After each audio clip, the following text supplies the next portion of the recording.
Ladies and gentlemen, court is in session. Bam. Judge is not playing around. Either James, either Solaris. James, you don't have anything funny this time. You know, I had the exact same thing happen to me. I created the thumbnail for this stream, and then I looked it over just to make sure everything was right, but as soon as I take a little bit of a closer look at the thumbnail, I just immediately get the sense that it's perfect, and I should just look at anything else.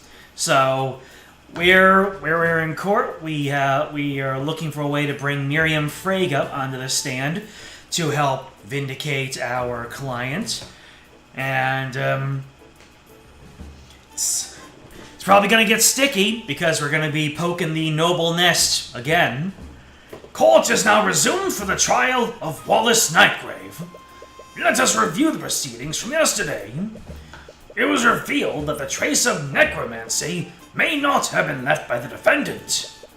It may have been left by a witness who used necromancy to attempt to heal the victim. However, the victim was seen by the witness well after her time of death. This could only be explained by the defendant using necromancy to animate the victim's body. This leaves the question, where did the murder take place? Does the prosecution have an answer for this? Based on the testimonies of several witnesses, it is very likely that the murder took place in the library. Alright, folks. Yeah, with the candlestick, I'm guessing. That was actually a very good rundown by the judge. I didn't have to say all that much. I gave the very high-level stuff, and the judge got down to the nitty-gritty. Interesting. What led you to this conclusion, Miss Steelwind? First, I'd like to remind the court where the victim was sighted before the body was found. It began when the victim had a meeting with the headmaster near the center of the building. Our meeting was scheduled for 12 p.m., according to my schedule for that day. Our meeting lasted for 1 hour. This brings us to the statement of the next witness, a student at the academy. This student saw the victim walking in the hallways. I saw her coming out of the headmaster's office. She was heading towards the library. Which means that our first witness saw Bellwether leave the headmaster's office. Presumably, this would have happened after her meeting there. That would time this encounter around 1 p.m. The other event is the discovery of the body, which was when Valentina Enos contacted security. I suddenly spotted the professor lying in a pool of blood in the classroom. Valentina used a communication device to call for help while I tried to save her. As we've already established, this event occurred at 3:04 p.m. Give me a moment.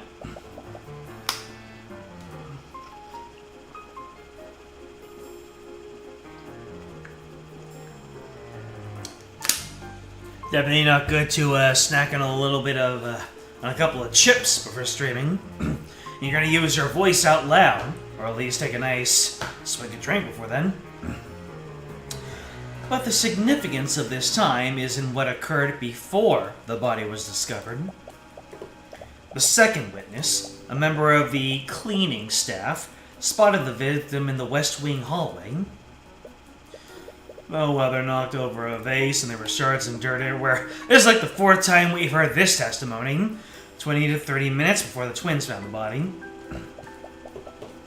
This means that this encounter must have happened no later than 2:30 p.m. And this implies that the victim was near the library between 1 p.m. and 2:30 p.m. According to the defendant's statements, he was in the library during this time period. And you know what else is in the library? Very reliably and consistently? The constructs. Furthermore, the time of the death was at 2:07 p.m. This means that Mr. Hughes saw the victim's animated body. Alright, I was about to say, are we going to have a listing of these minutes? Because there's a lot of 30s and 1s and 2s and 12s in here. So, 12 to 1, Theodore Redmond has a meeting with Bellwether. By the way, Theodore Redmond, if I recall, he has an arcane art of illusion, and illusion was spotted near the body. I don't think I have a diagram of that. So, you know, it might the headmaster isn't entirely out of the doghouse with me either. We have necromancy and we have illusion. Headmaster, you're gonna look a bit sussy. Miriam Frege saw Bellwether walking the hallways at 1 p.m. 1 to 2, Bellwether spent time in the library, we can only assume. 2 to 2:30, Wallace murdered Bellwether. That's a funny way to, yeah. You forgot the word allegedly there. And then 2:30, Jean Hughes witnessed Bellwether. And then 3 p.m., the Innes sisters discovered the Bellwether's body. Alright. I see. Your deduction certainly tracks, Miss Steelwind. What do you have to say in your defense, Mr. Cuthbert? The prosecution's argument is definitely well thought out, Your Honor. Just starting right off with that desk slam. We want Desk Kun to feel this throughout the entire session. However, it is entirely predicated on the testimonies of all the witnesses involved. Steelwind's deduction has to have a hole somewhere, and since your conversation yesterday, you've had a feeling that Miriam is hiding something. If you want to get to the truth, you'll need to drag that out of her through a cross-examination. Your Honor, to test the validity of these claims, the defense would like both of these witnesses to testify. The defense calls Miriam Frege to the stand. Here we go! Right for the jugular. Frege? At the mention of her name, the judge's face turns a bit pale. Reasonably so, might I add. I had a feeling it would come to this. Do you have any objections, Miss Steelwind? Oh, good lord, please have some objections. I do not, Your Honor. Very well. Bailiff, please escort Lady Frege to the stand. Uh-oh. Frege's Aimgee. Witness, please state your name and occupation for the... You little snakes! How dare you deceive me! Oh, it looks like she found out. I had the opportunity to debrief the witness beforehand. Ms. McCoy, for the record, I told you to exercise discretion. I did not mean that you should impersonate a member of my family. Yeah. Sorry about that. I gave you all of that tea I imported from the Eastern Kingdoms. I demand that you return it to me. No, you gave them to me. They're legally mine now. Do you also mean the tea that I drank? Yes! All of it! Okay, give me a couple of hours. I'm not sure what your business is with the witnesses, Miss McCoy, but I'd ask that you please handle your personal disputes outside of the courtroom. Anyways, Miriam, could you please testify to the court about your encounter with the victim? Very well. I'm going to put on my air of confidence again. I was working on a research project in my dorm room when I decided to take a break. I left my room and went on a walk. That's when I saw Professor Bellwether exiting the headmaster's office. She was walking in my direction, so I greeted her and she responded in kind. After that, she headed towards the library. A short time after that, I went back to my room and continued my work. I see. So it was only a brief encounter. However brief it was, the witness's testimony verifies two things. One is that Miss Frege saw the professor exiting the headmaster's office. The other is that she witnessed the victim head toward the library. This gives us a rough timeline of where the victim was before her death. That does seem to be consistent. Did Bellwether really enter the library that day? You feel like you would have seen her there if she did.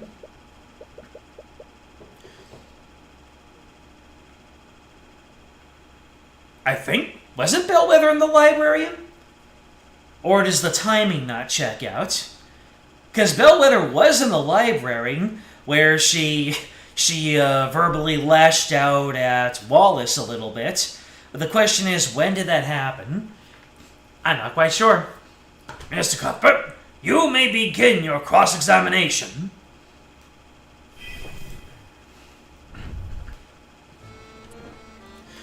Alright, so I need to put doubt on what was going on with Bellwether. So she was working on a research paper in her dorm room. She had to take a break. That's fine. You left the room and went on a walk. That's when she saw Professor Bellwether exiting the headmaster's office. And the timeline... Let me see here. Evidence of back in the thing.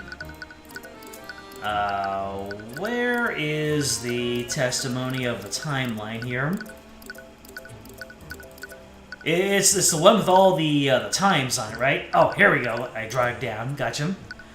Theodore Redmond in a meeting. Miriam Frege saw Bellwether walking in the hallways. So yeah, that would be at 1 p.m. after their meeting had concluded. Alright, let's press it. And you're sure you saw her exit the headmaster's office. It's just not the same without the hold it! Yes, I remember it clearly.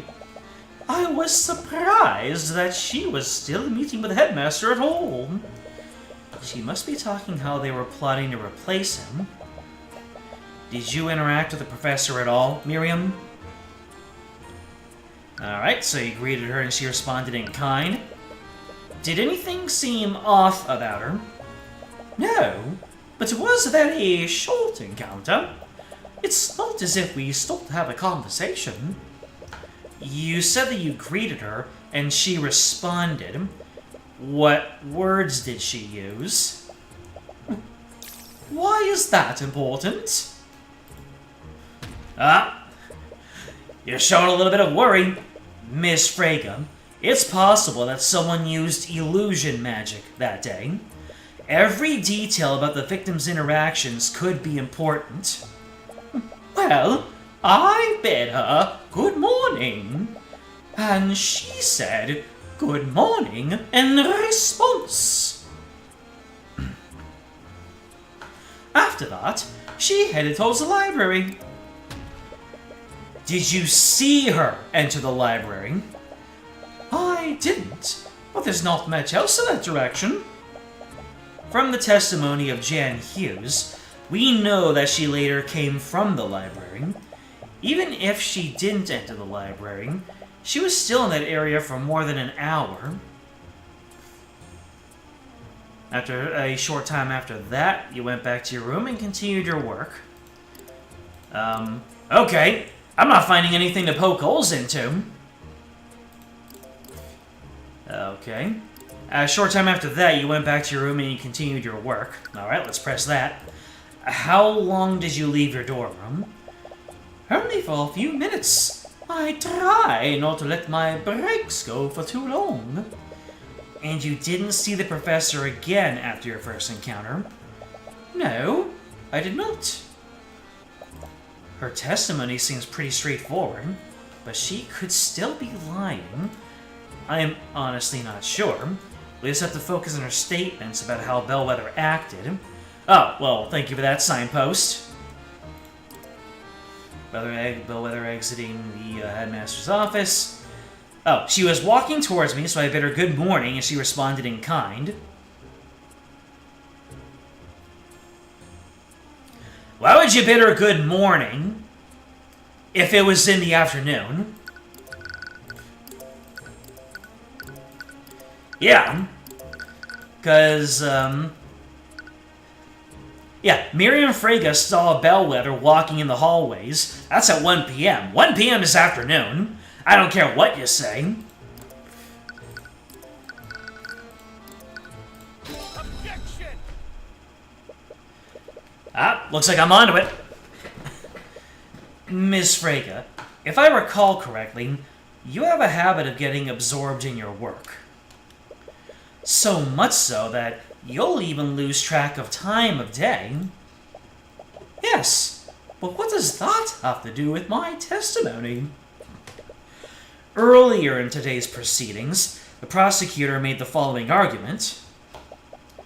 Our first witness saw Bellwether leaving the meeting with the headmaster. That would time this encounter around 1 p.m.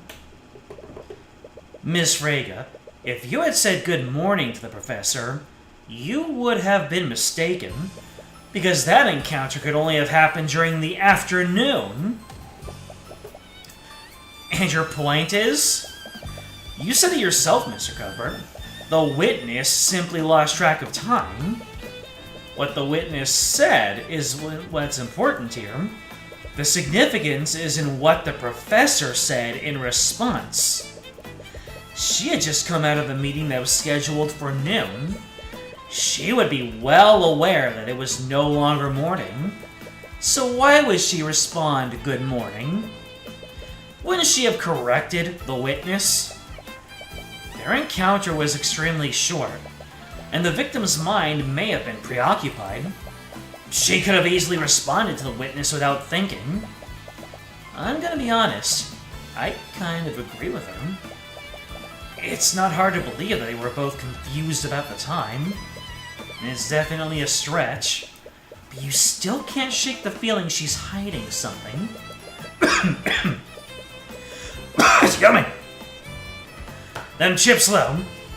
Every time you ask her about how Bellwether acted that day, the eye picks something up. There has to be something there.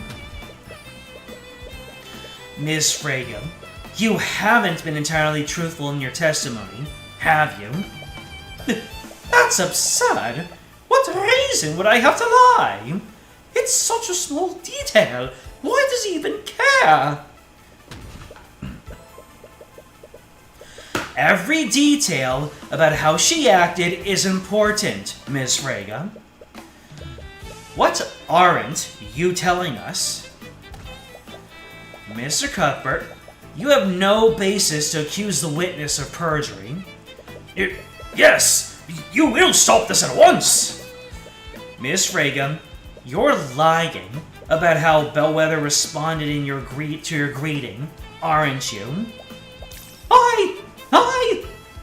It doesn't make a difference! All she did was yell at me! All she did was yell? Miss Frege, is it possible that Bellwether's response was less than friendly? What do you care? What difference does it make? Why is it being so persistent? My job is to make sure every part of your testimony is truthful. Every detail matters, no matter how seemingly insignificant. Mr. Cuthbert, you will stop this, or I will find you in contempt! The professor yelled at you, didn't she, Miss Frege? So what if she did? I mean... I'm sorry, but there's no going back on what you just said.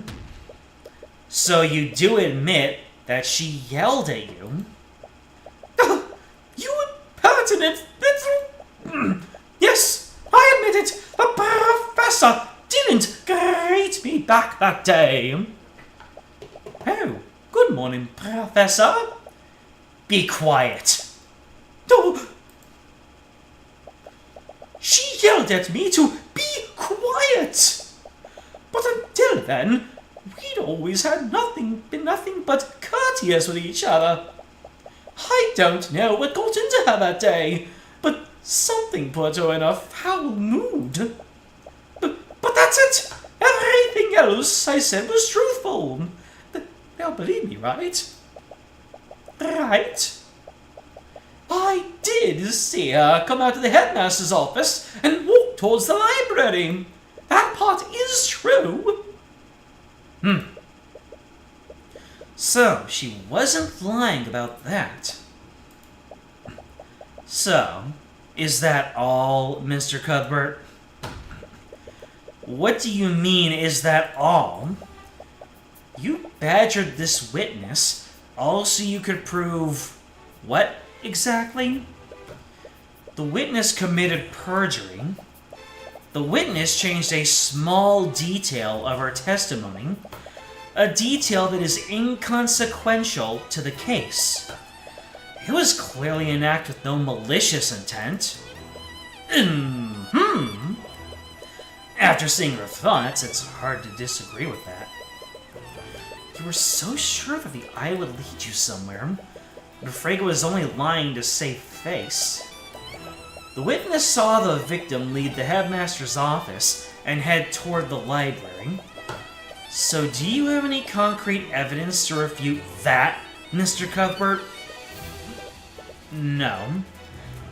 I suppose I don't. Wait, is this really okay? At this rate, this will be the only chance you have to cross-examine her. I don't think she's lying anymore. And I was really pushing my luck earlier. If I continue pressing her, the judge might actually charge me with contempt. But if Miriam isn't the one that's lying, then... The defense has no further questions for the witness, Miss Steelwind. The prosecutor stays silent for a while. She almost looks... disappointed. Very well. Miriam, you are dismissed. Miriam still looks like she's fuming, but she leaves the room without protest. The judge breathes a sigh of relief as the young noble is escorted out of the room. Now, with that out of the way, what else do you have, Mr. Cuthbert? The only way to refute the prosecution's theory is to cast doubt on one of the witnesses. If it wasn't Miriam, then... Steelwind, to test your theory, you must question every witness that saw the victim that day. So with that said, the defense would like to call Jan Hughes to the stand. I hope you understand, Mr. Cuthbert. Your entire case rests on the assumption that one of the witness accounts is incorrect. If your cross-examination of Mr. Hughes leads nowhere, then I hope you're ready to concede. Hey, Q. You're awake? Good. You haven't missed much. We just got Miriam to confess that the professor snapped at her earlier on the day of the murder, and Frege was not too happy about that. She didn't exactly commit perjury, even though that probably is the dictionary definition of what she wanted to do. But you know, nobles are gonna noble. You don't like the sound of it, but she is right. Unless you can find something in Jan's testimony, you won't really have anything to disprove her theory. Bailiff, please bring in Mr. Hughes. Witness, please state your name and occupation for the courtroom. Ugh. Witness, name and occupation. Right. My name is Jen Hughes. I'm on the cleaning staff of the academy. Mr. Hughes, please testify to the court about your encounter with the professor that day. Sure.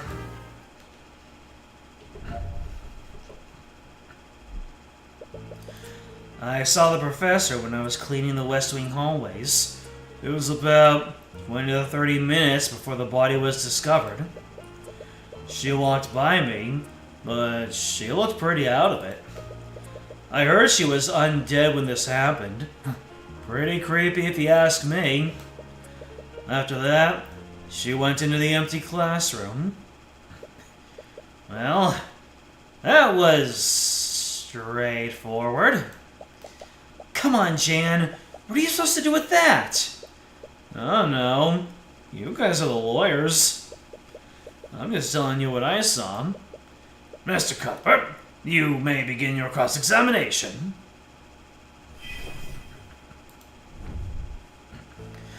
Alright, you saw the professor when he was cleaning the West Wing hallways about 20-30 minutes before the body was discovered. Does that check out? Yep. That checks out. She walked by you. She looked pretty out of it. Did anything else look off about her?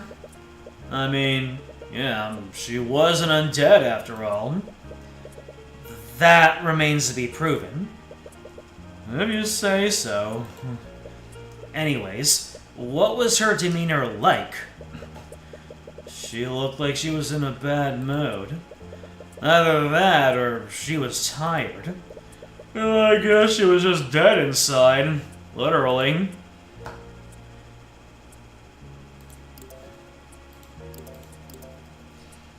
Let's see.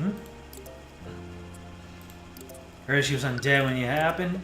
I believe you've forgotten a few details about what the professor did. Yeah? Sorry, it's hard to remember these things sometimes. Which details should you ask him for? Did she do anything to you? Did she touch anything? Oh yeah, she knocked over the vase. Did she touch anything? Oh, yeah. She knocked over a vase and shattered it. It might have been an accident, but she's done stuff like that on purpose before. This detail could be extremely important. Please add it to your testimony, Mr. Hughes. Whatever you say, man.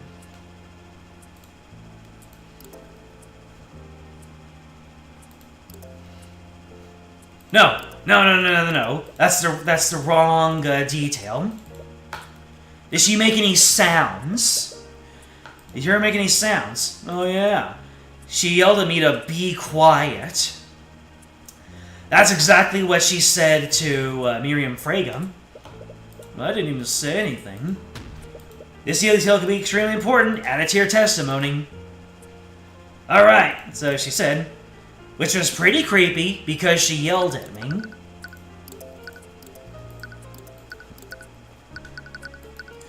And she yelled. Let me see here. Bellwether's plan. Profiles. Frege.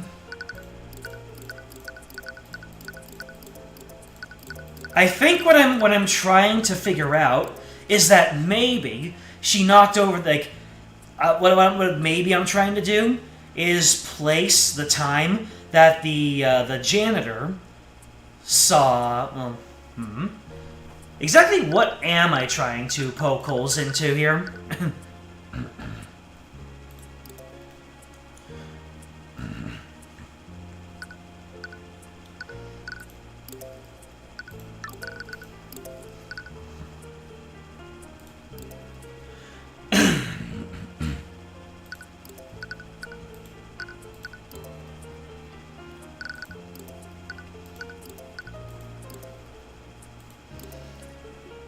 Pretty creepy because she yelled at you. Now what am I trying to do here? Am I trying to present the timeline? Let's see. Objection! Nope. Looks like that's not it. She yelled at you. The thing is, the Bellwether yelled at you the exact same way that she yelled at Freyga. So I'm trying to figure out what was the purpose of this. Unless maybe that's not what I am trying to press here. Oh, wait. So, if she was able to knock over a vase, then it's not a freestanding illusion. But we're still trying to prove something.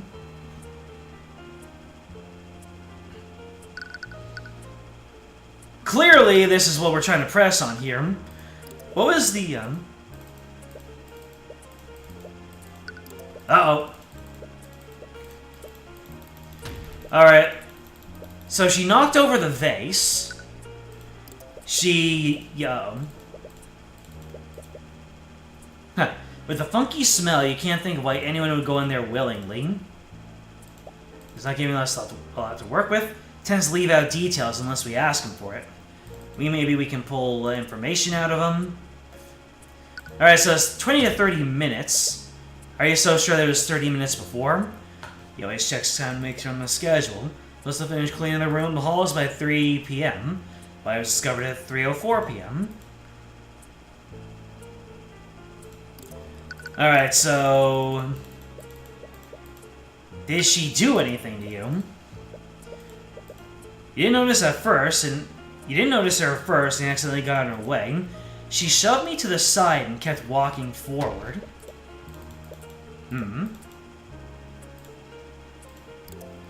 Here she was undead because she pushed me out of her way. Alright, let me see here.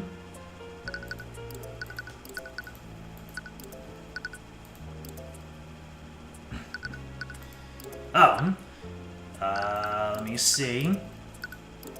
Maybe animate corpse. Animates the target using life energy, creating an undead minion for the duration. Minion follows caster's orders, but the intelligence is limited and it cannot speak. There we go. She told you to be quiet. Did she make any sounds? There we go. Now we've got it. So the point wasn't that she repeated be quiet. The point was she shouldn't be able to talk if she was undead. So, animate corpse. Objection! Pardon me, sir. Mr. Hughes, you said that Bellwether yelled at you. What were her exact words? I think she yelled at me to, be quiet. What? I thought it was weird. I didn't even say anything. But I know better than to talk back to her. That's the thing, Hughes. The prosecution's theory is as such. The professor was murdered in the library and was reanimated using animate corpse. With a quick illusion spell, no one would notice that she was undead. However, if what you say was truly the undead Bellwether, how did she speak to you? Huh? This doesn't make any sense! Mr. Hughes, undead can follow simple orders, but they don't have the intelligence to speak. Perhaps the witness was mistaken? No. I'm sure I heard her yell at me. I remembered because what she said didn't make any sense. Exactly. He didn't say anything, but she still yelled at him to be quiet. Wait a minute. I'm afraid I don't understand. You've already established that the victim was dead long before her encounter with Mr. Hughes. But if what he saw wasn't an undead, what was it? It had to be an undead. What other explanation is there? Funny you say that, Ms. Steelwind. Couldn't have been a major illusion. Otherwise, it wouldn't have been able to shove Jan out of the way or knock over the vase. Whatever it was, someone probably used illusory disguise to make it look like Bellwether. Does that mean it was a person? No. If it was a person, how did Bellwether's body end up in the lecture hall? Bellwether wouldn't have been able to turn herself invisible if she was dead. Whatever Jan saw, it needs to be something that could have transported Bellwether's body unseen. It would have also needed to have made him to have mass and the ability to speak. What created Bellwether's voice? Needs to be something that can recreate Bellwether's voice. Okay. Now you're really homing in. You're really directing me to the water. Boom, baby. That's it. Do you have an explanation for us, Mr. Cuthbert? What did the witness actually see?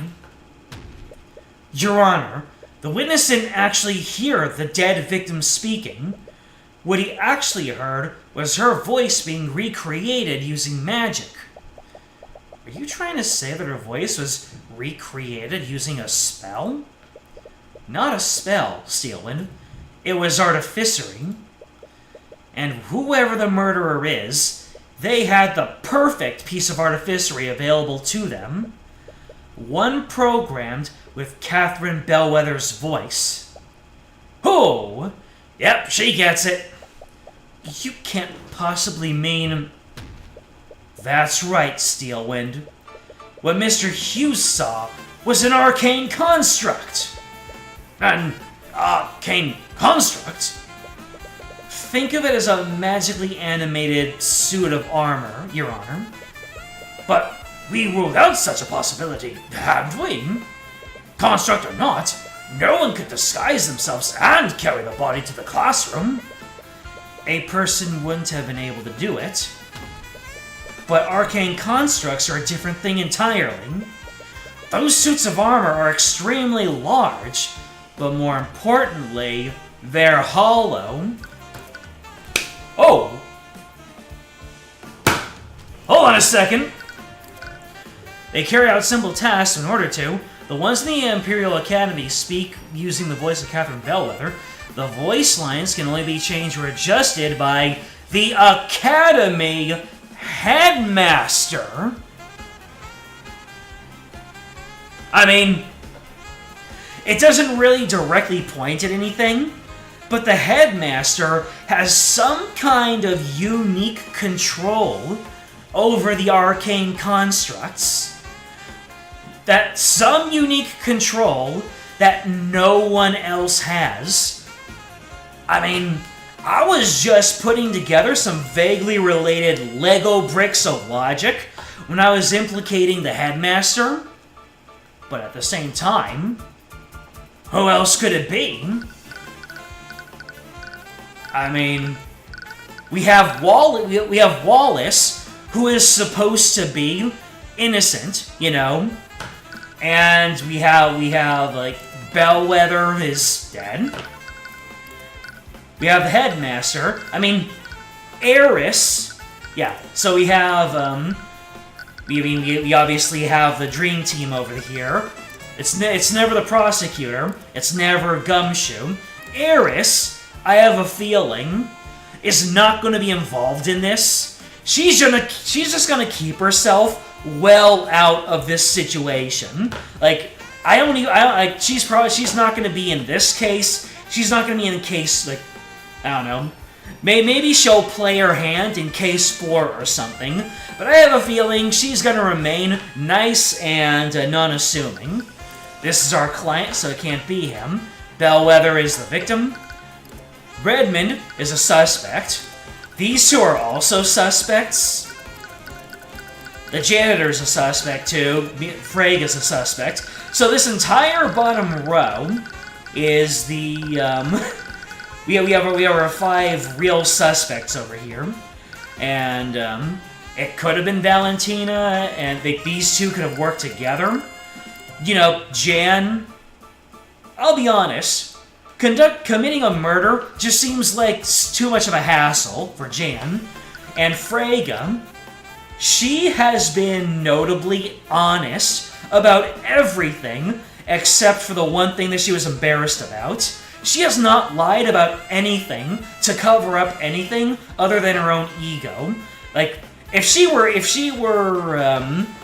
guilty, she would have lied about a whole lot more. But Freyga might be pompous and really bougie, but she doesn't strike me as someone to be dishonest.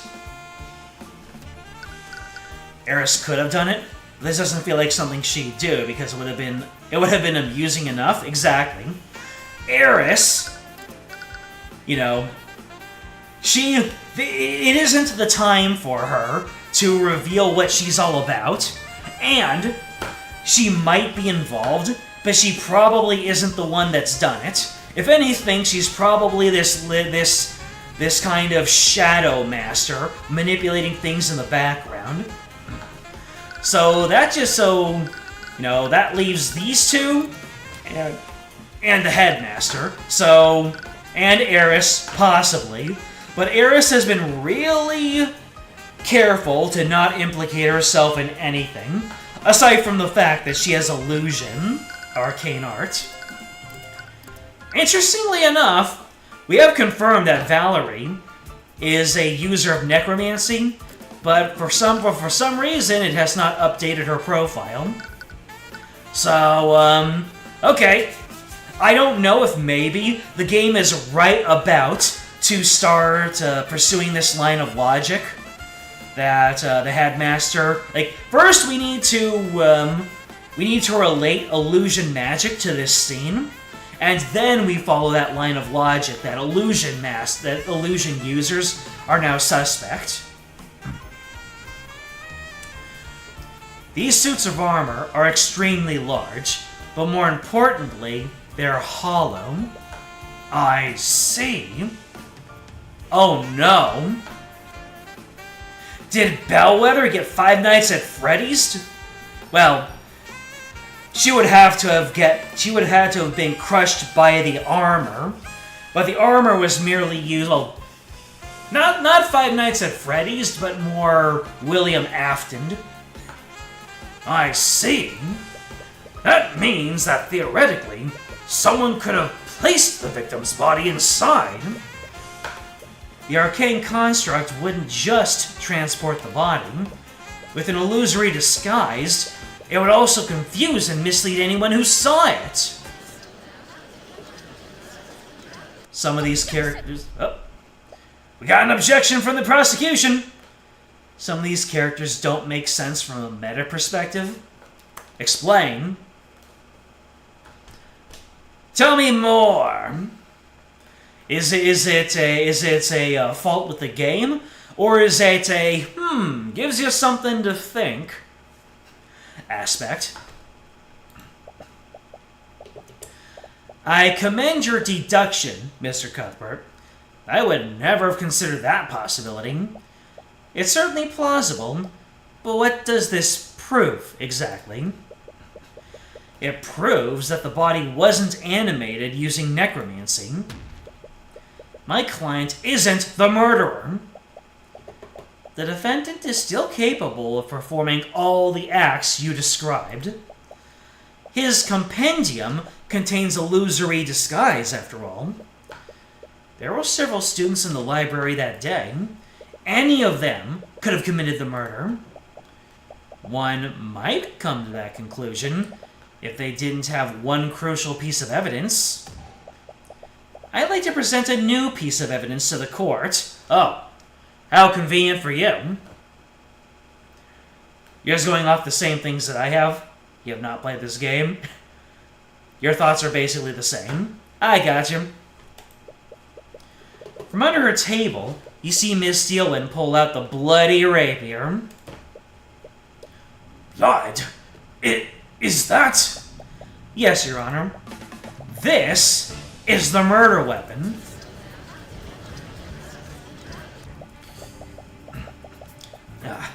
She was saving that for the perfect moment, wasn't she? This rapier was reported stolen by Miriam Frago weeks before the murder, and during the investigation, it was finally found in the defendant's locker. Wait! He was clearly trying to use one of her possessions in a paltry attempt to frame her. Why, he even stole her locker's nameplate and placed it over his. Damn it! That's not what happened! But honestly, it sounds more plausible than what really took place. We're basically back to square one, aren't we? Anyone could have told that construct to do all those things. Wait, anyone? Is that really true? The construct transported the professor's body, and someone used an illusion to make it look like her. They even used a pre-recorded voice to make the illusion more convincing. Who ordered the construct to hide the body? Could anyone have done that? Here we go!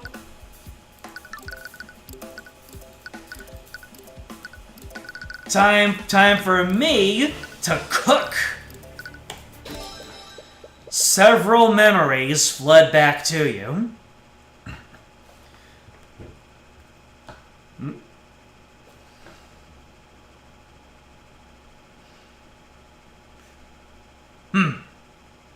Oh, I see.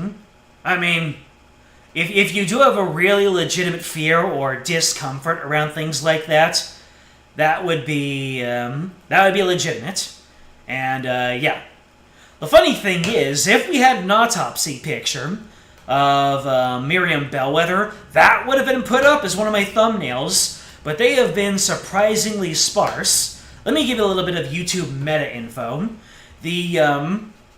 Whenever I try to use normal portraits of characters, or I try to shop a thumbnail, those streams tend not to do well.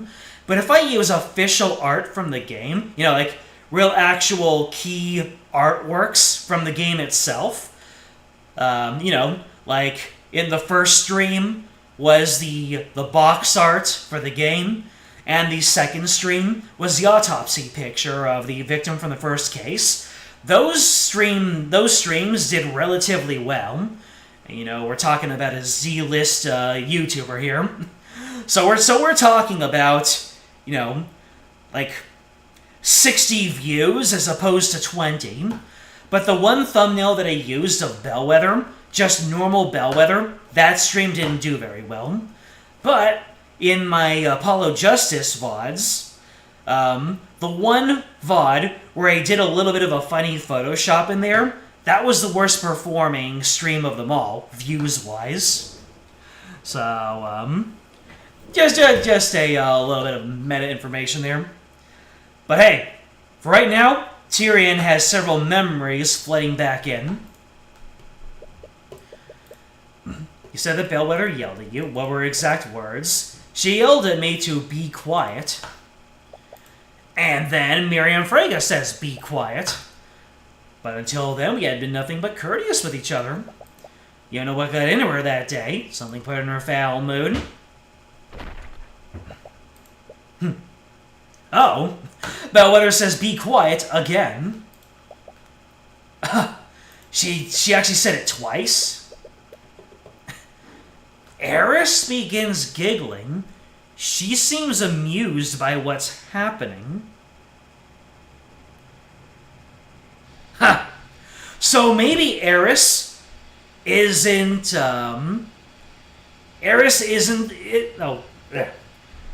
Eris didn't commit the murder or hide the body, but she knew right away that this was an illusion.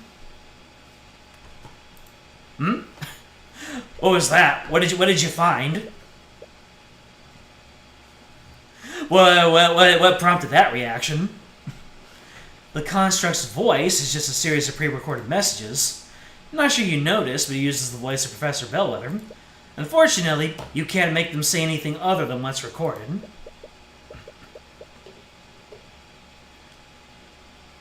Only the headmaster can change those set. What is with the face? Why are you giving me the sinister face? Is she planting herself into my memory? I don't know what to do with this information. Eris is obviously up to something here.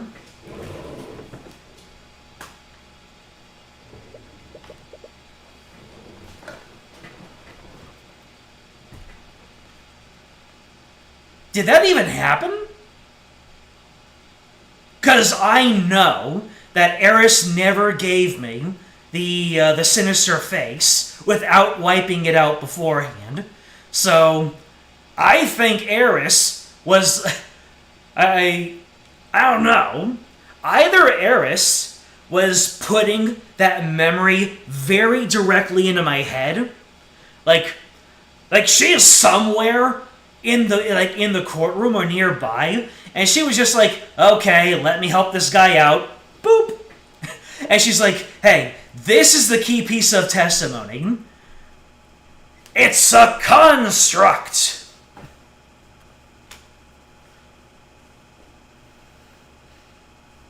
If Eris says it happened, you guess it happened, even if a memory? No, it can't be him. What is it, Tyrion? Did you figure something out? But yeah, the fact that Eris put on the sinister face in the memory is quite intriguing. I still think that she was acting very directly in that moment when Tyrion got that memory. I did. But is he seriously the one behind all of this? Miss Steelman, earlier you said that my client could have orchestrated this entire ruse. But that's simply not true. How so? Anyone could have ordered the construct to carry out the victim's body. Yes, but not everyone can change what the constructs are able to say. Only one individual has the credentials for that. Theodore Redmond, headmaster of the Imperial Academy. Oh, here we go. I think Eris single-handedly turned this. She has single-handedly reduced the amount of time it takes for this case to close out by an entire day. Wait, you're not serious, are you? You think the headmaster did all this? I don't want to believe it, but he's the only person who could have done it. That's completely ridiculous. Headmaster Redmond would never do something like this. Ms. Steelwind, there's one common element between each of the witnesses' encounters with Bellwether. It's what Bellwether said to them. She yelled at both of them to be quiet. Miriam Fraga was particularly surprised. She had a good relationship with the professor, but when greeted by the professor, Bellwether just shouted at her, almost as if the professor was responding indiscriminately. And recall our encounter with Jan Hughes. No.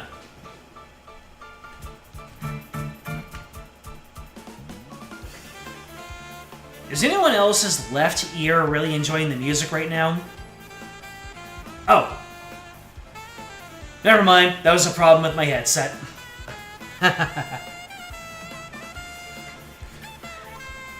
Interesting. My headset has a volume dial.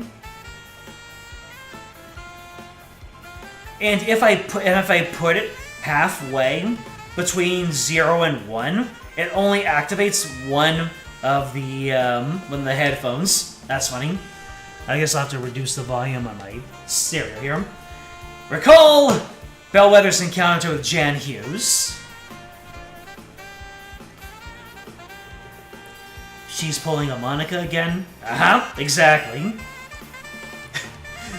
Eris is very aware that she is being recalled in a memory, so she kind of gave a wink to us. You just notice the character information at the top of the dialogue boxes? You notice that they're there in the first place, or you just notice something about the details?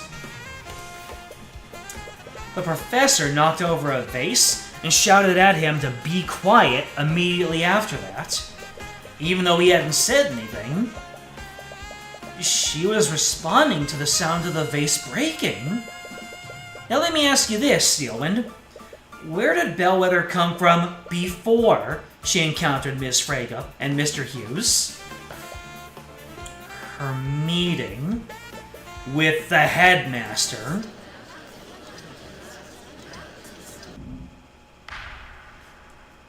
You just noticed them in general. Yeah, you can get some interesting information from those. It appears that the defense truly means to indict Theodore Redmond. If so, we have no choice but to take a brief recess until he can be brought here. There's no need. The vine booms! Fortunately for you, I'm already in the gallery. There are some youngins in the court. Makes you feel old? How do you think I feel? The headmaster stood up from the gallery seats behind you and slowly walked onto the witness stand. Has he been here the entire time? A regular Sam Reich, this man.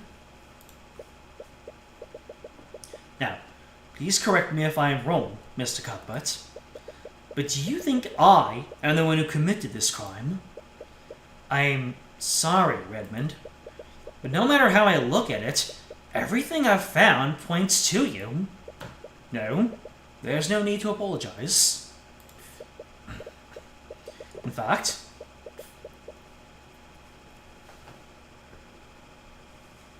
hold up, Solaris, is your birthday tomorrow? Did you ever tell us this, or did it just fall out of my head?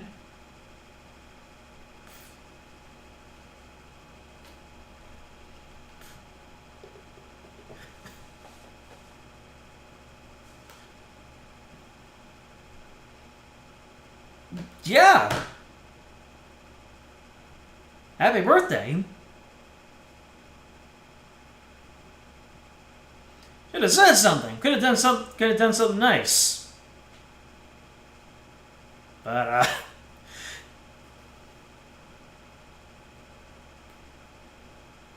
yeah, everybody in chat wish an early happy birthday to Solaris. Yeah. The thing is, if this actually is the final court session, then I will call it here, because I can definitely use the time to prepare for my upcoming trip. You're very welcome, Solaris. You, have any requests? In fact, I should commend you on the lengths you're going to defend dear Wallace. The court appreciates your understanding, Mr. Redmond. Oh dear. He's not happy. He's even upset. Now then, to clear the air, I suppose I should give my testimony on what happened that day. Alright, hit us with it. That day, I had a meeting scheduled with the professor at noon. She showed up at the expected time, and we discussed various administrative matters. Our meeting went on for an hour, after which she left to prepare for the next class. Despite our many disagreements, we still knew how to be civil with one another. After all, I had no reason to bear a personal grudge against her. Oh, really? I just can't see it. He seems like such a nice person. Is he really who we're after? He has to be. No one else could have orchestrated this entire plot. You just need to find out how and why. Motive. We have a very clear aspect on that. No, she's a affected kind, presumed to her last class. After all, he had no reason to bear a personal grudge against her. Really? Even after the way she's acted towards the students and faculty? Make no mistake, I've heard many complaints regarding her actions. I've had many conversations with her to try to correct her behavior. But at the end of the day, she was a remarkable professor. Regardless of her lack of people skills. This testimony pretty much matches what we know so far. Not entirely sure if he's lying or not. We know he was involved in the professor's murder. But, wah! Alright. You have no reason to bear a personal grudge against her. Oh, really? Well, what about... Let me see this. Bellwether's plan. Let me see. The Academy lockdown system. Bellwether's reputation. There we go. Bellwether's plan.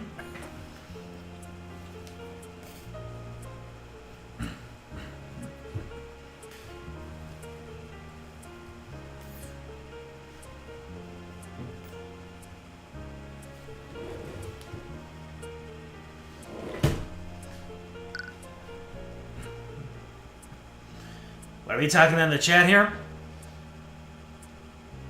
I do plan to continue Tyrion Cuthbert after I get back from the trip, yes. And yes, I am going to Japan.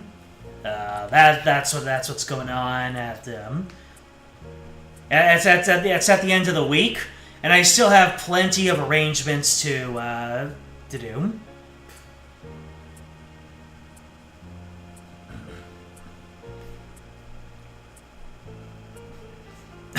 Get your merch while you're there. J-Post is down right now.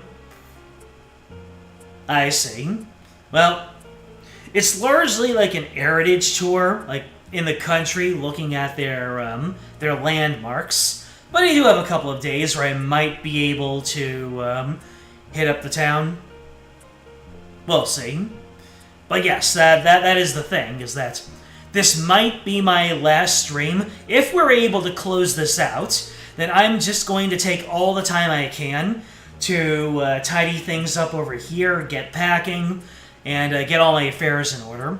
I got my flu shot earlier today. Anyways, the headmaster says he has no reason to bear a personal grudge against her. Now the thing is, I don't know if it is too early to present Bellwether's plan.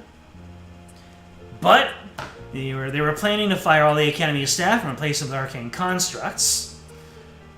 Yeah, fire Headmaster Theodore Redmond. Objection! So this seems like the only way we can go.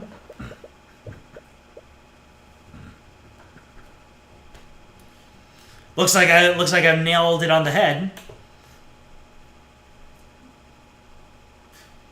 You'd assume that I finished the game, do some shorter streams, then maybe Sky Third. Yeah, Sky Third is definitely on the docket.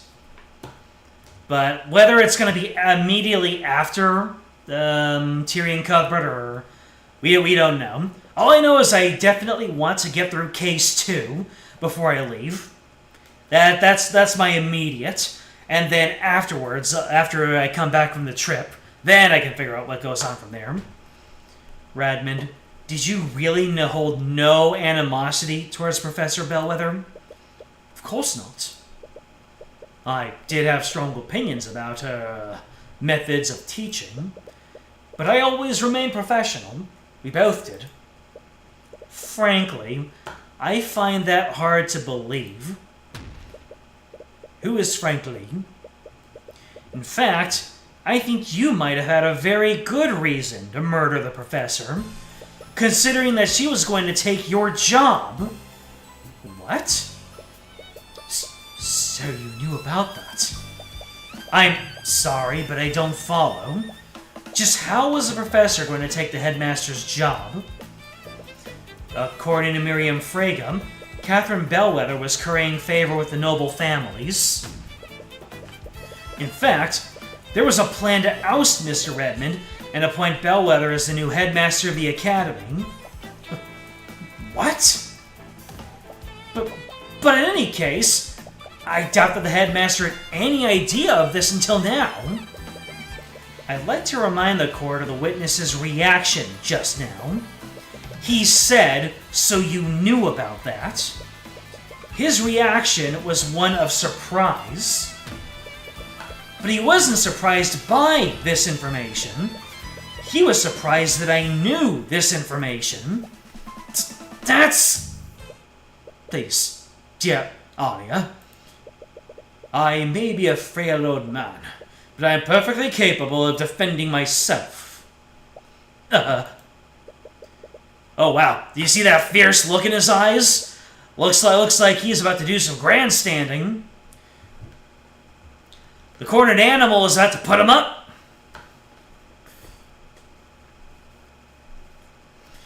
If you have an explanation, Mr. Redmond, then by all means, I'd love to hear it. Gladly. Oh boy, he is in full fight. He's in full fight mode. Ah, the Allegro's flaring up. It is true that I knew about Frege's plot beforehand, but I'd only just learned about it. On the day of the murder, the professor told me about her plan. She was going to replace me as headmaster and replace the staff with her arcane constructs. Now you might say that this would have given me the perfect motive to murder the professor. However, the supposed murder weapon was stolen from Ms. Frege. This happened weeks before the murder and my discovery of the professor's treachery. I had no knowledge of their plan before she told me, and therefore I wouldn't have known to steal Miss Frege's weapon in an attempt to frame her. Are you satisfied now, Mr. Cuthbert? There's no way that the headmaster could have come up with this plan.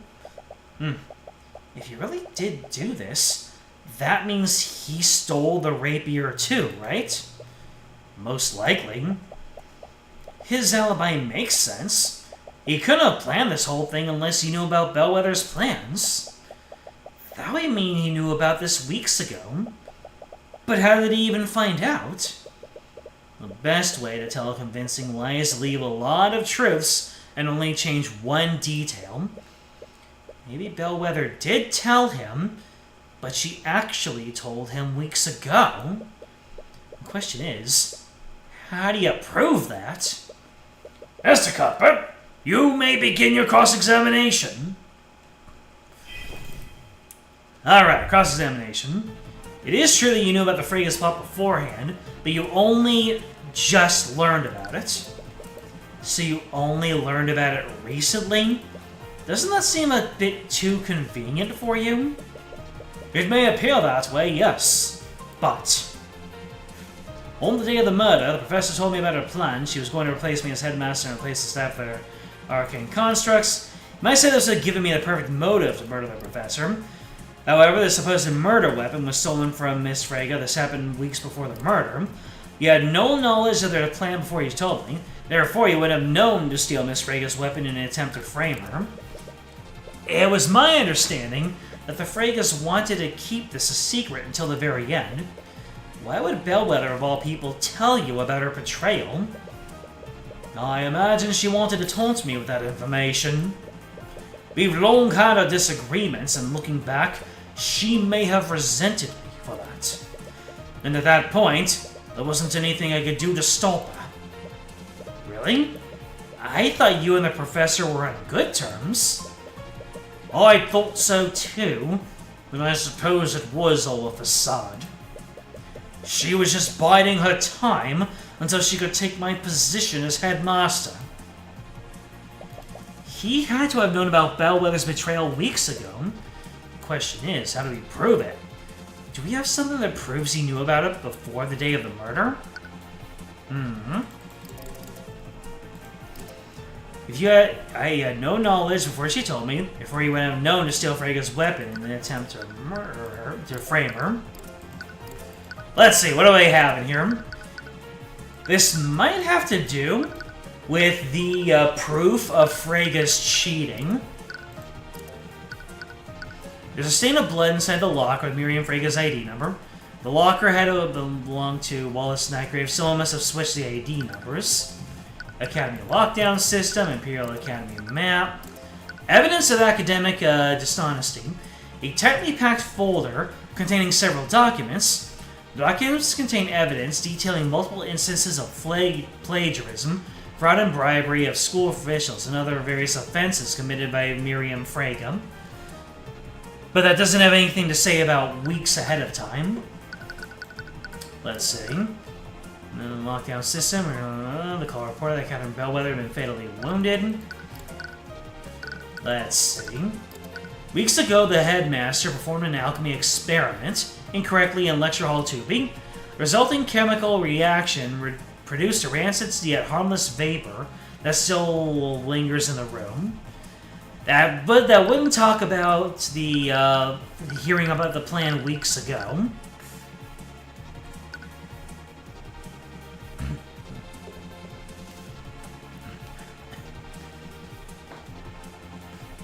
Hi there, Matthew. Welcome in.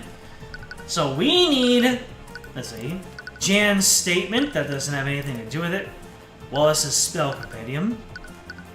You're working the night shift tonight. You don't think you can stay? Hey, dropping by for any amount of time is a-okay by me. Bloody rapier. A rapier covered in blood. It was found in Wallace Nightgrave's locker. It was a valuable family heirloom to House Frega. Reported stolen by Miriam before the murder. Okay.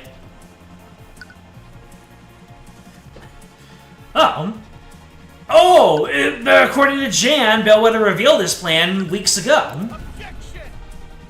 Wait, really?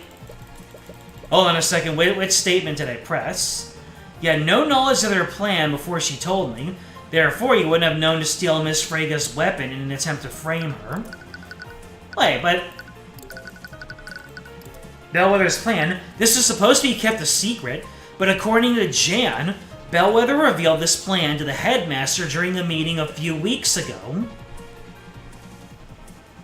This is our evidence. Jan's testimony.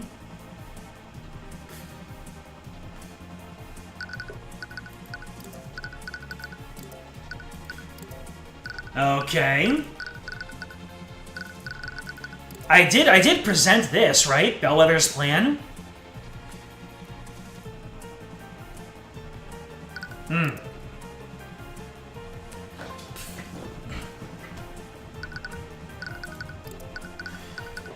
The Steel wins deduction, evidence of academic dishonesty. You had no knowledge of their plan before she told me. Let me see. Did I present to the wrong statement? You had only just now learned of it, so maybe I press on here. No?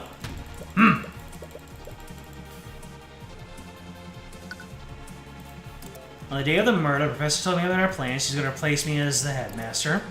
Give me a perfect motive. This happened... the murder weapon was stolen from Ms. Frega. This happened weeks.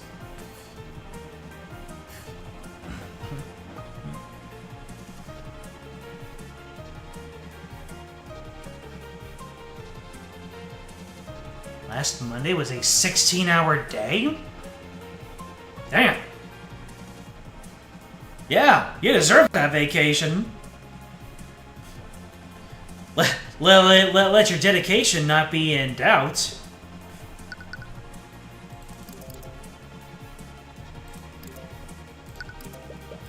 You only learned about it recently.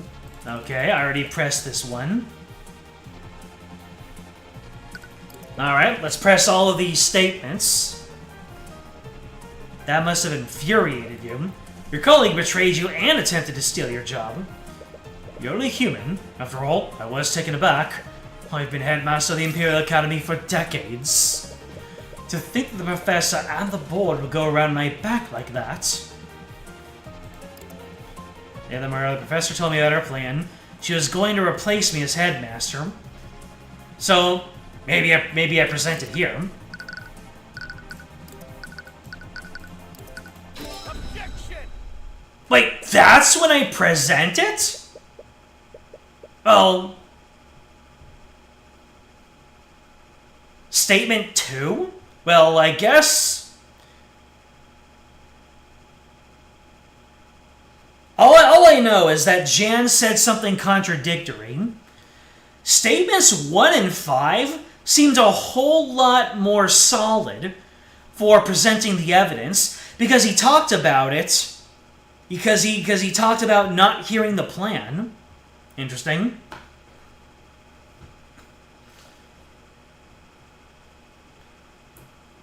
Which directly contradicts the...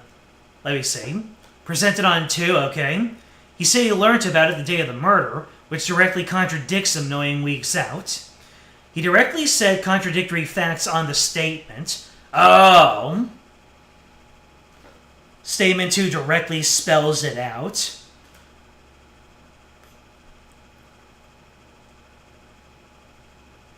I see.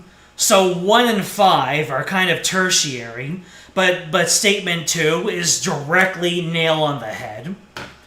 I see. Alright. I think what I was trying to do was look for the word weeks and try to present on that statement.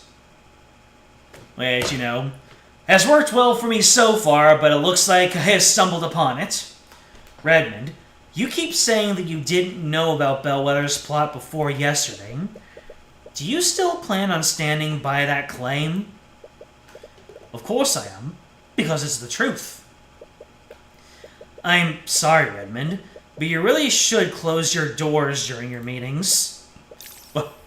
What? Did someone see? He went from 0 to 60 with that reaction.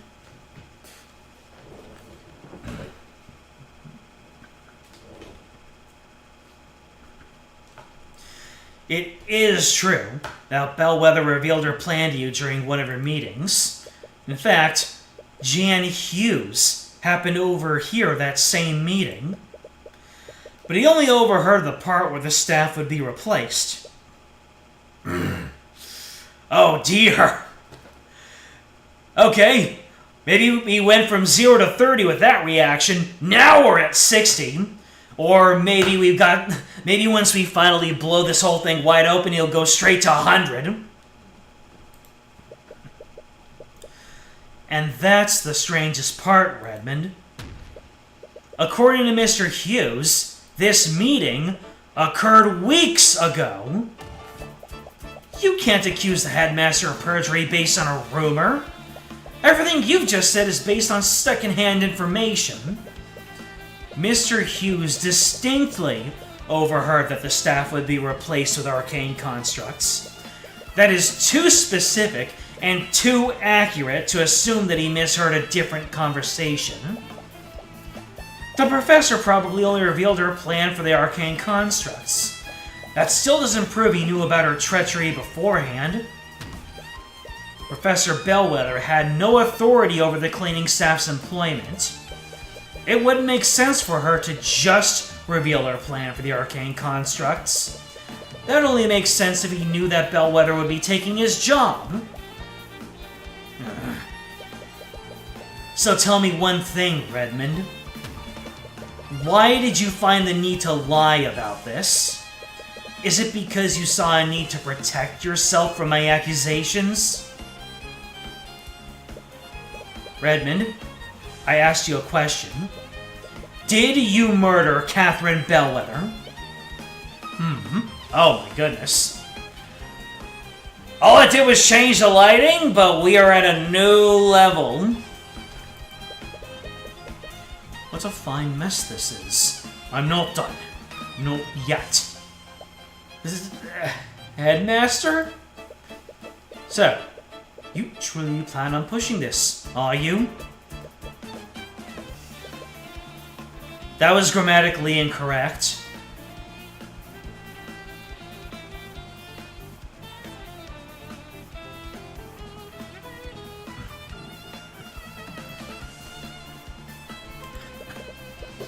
What did he say? I'm missing though. Wait, what was the previous statement? He said that your thesis sounds promising, Mr. Cuthbert. But I believe your arguments could use a little work. Uh-oh. He used the word argument. Time for me to pull it out. You think I killed Catherine Bellwether? Uh-oh. This is bad. I wasn't able to save Scum. You think I killed Catherine Bellwether? Me? I'm an elderly man in his late 80s. I was alone and had nothing to overpower Bellwether with. I can barely walk, much less wield a rapier. Okay, boss fight time.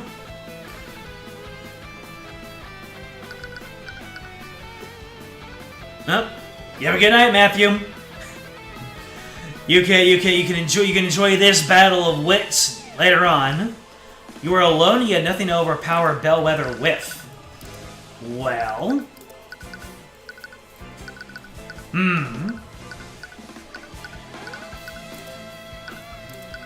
Major illusion. Illusory disguise. Prestidigitation.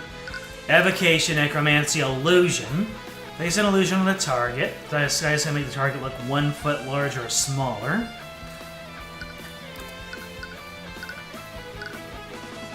Necromancy, illusion. Okay, it's not a spell. Let's see, rapier. Rapier covered in blood is found in Wallace's Nightgrave's locker. It is an heirloom reported stolen by Miriam Frege weeks before the murder. And he says that he can't wield a rapier. So it's not going to be the rapier.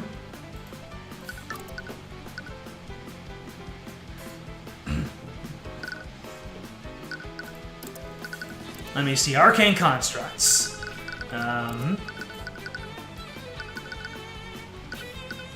It could have been an arcane construct, but the question is... Well, there appears to be an inactive arcane construct in the Academy locker room. Arcane constructs of armor, they can carry out simple tasks. These wastelands can be changed or adjusted. Every command given to a construct is stored in its command log. However, the command log must be cleared regularly. The question is... do I specifically say the locker room? Or do I say the arcane constructs in general?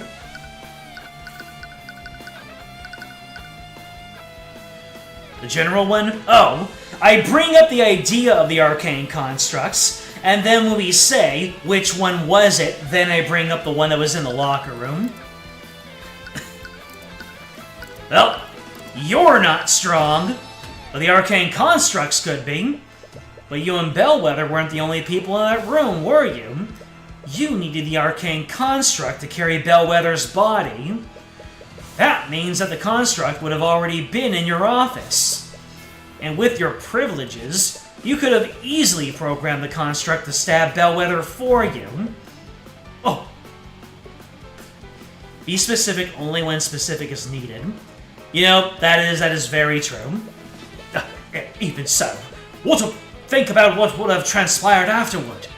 Recall Miss Steelwind's timeline of Bellwether's witnesses. With your theory, the construct would have been spent more than an hour in the library. Having it there would have risked my so-called ruse from being discovered. Luckily, Lady Frege can't tell night from day. I wouldn't have the construct linger. Luckily, Lady Frege couldn't tell night from day. Logic. Uses against claims that contradict a piece of evidence. Uses against claims that contradict the thoughts seen through the eye. Use this claim against the displayed emotion. I mean, We're displaying emotions right here.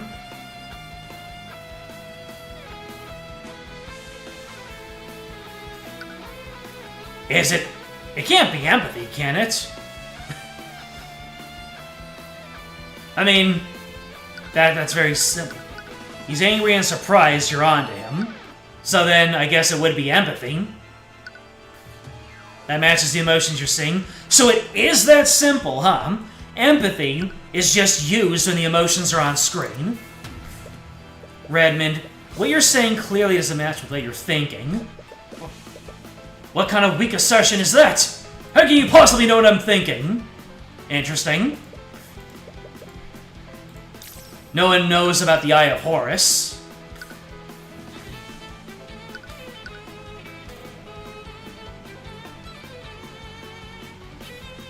I was about to say intuition.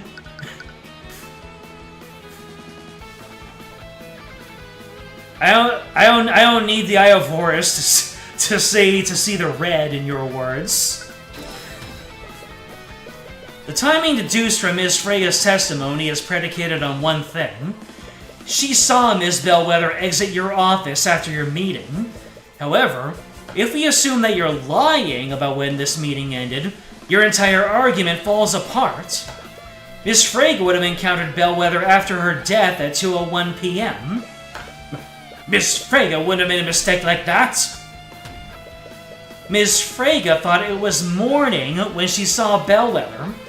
She can't reliably tell the time. Gah!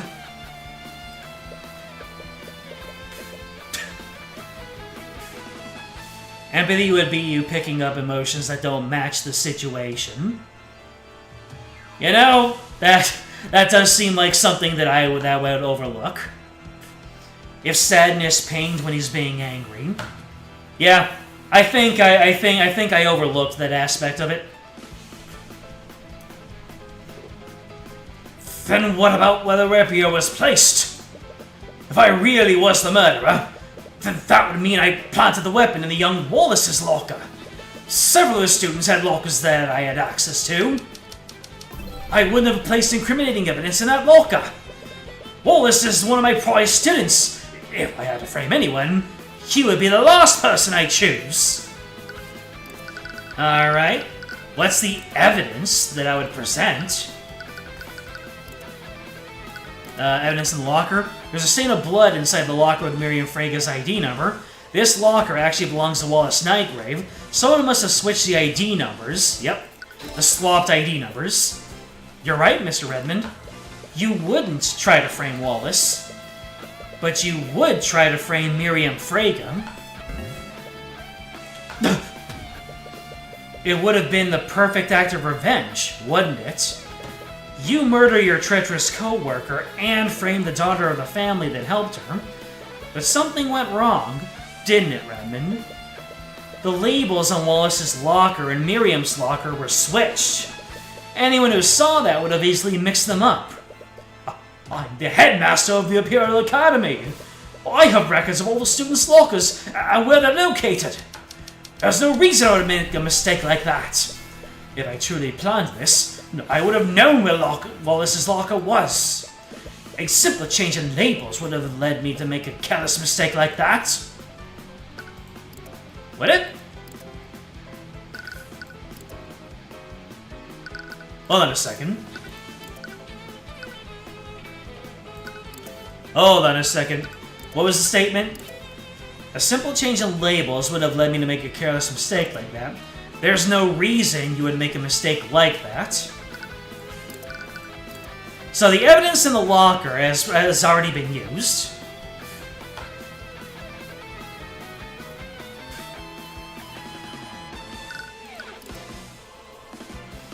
I see.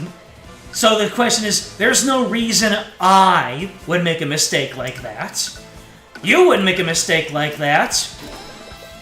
But it wasn't you, was it? Your arcane construct was the one who planted the rapier in the locker. Go! You ran into that one, my friend. I bet you commanded it to place this rapier in the locker of Miriam Frege. But it saw the ID number of Wallace's locker and assumed it was Miriam's. This is... I... Redmond begins to desperately stammering, looking for something to say. Miss Steelwind, say something! What? I... Mr. Cuthbert, your theory may be plausible, but there's no evidence to support it. That's right! You don't have any proof, do you? Well, you say you're a frail old man, but that is some imposing... That is an imposing stance you have up there. There's no evidence of my orders. Saying that I could have committed the murder isn't the same as proving I did it. There's no evidence of my orders. Let's see here.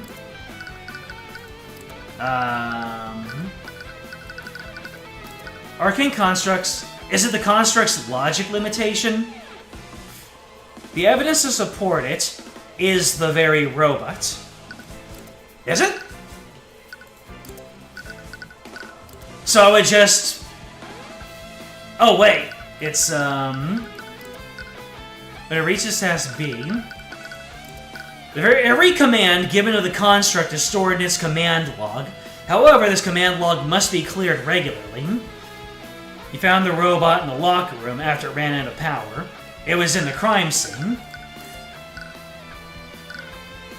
So then I really present the same thing twice?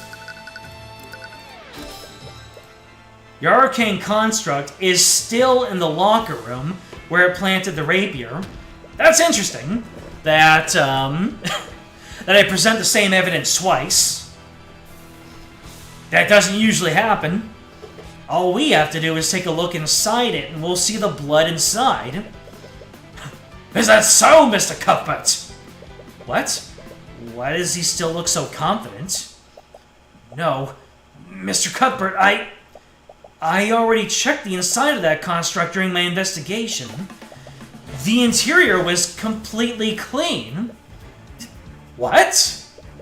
The construct's primary function is to assist and clean, dear Tyrion. They have a function that allows them to clean themselves inside and out. Well, we can still look at its command history, right? Think about it, Mr. Cuthbert. Do you honestly think that the murderer would leave behind evidence like that? I'm sure that whoever orchestrated this plot, they ordered the construct to wipe its logs when it was finished. No. That's right, Mr. Cuthbert. Your case against me is theoretical at best.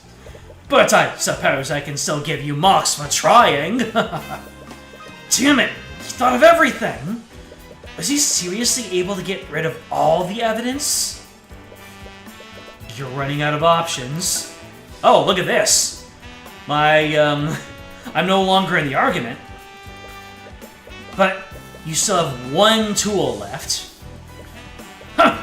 It's unbecoming to glare like that, young Tyrion. He's doing it again. Bring yourself back to that moment with Garrick Pierce. Think about what's at stake for Wallace, just like you did with Celeste. Alright, looks like we're about to go into high-octane deduction. His life and his future are in your hands. Empowered Eye! You activated the Empowered Eye again. Redmond did a good job of covering his tracks, but there has to be something you forgot to get rid of. Let's see, so I have certain amounts of insight that I can project. So we can present thoughts of, So things that point toward the murder. There's something he forgot to get rid of. So let's see here. Well, illusory disguise. Let's see if we can project illusory disguise on him.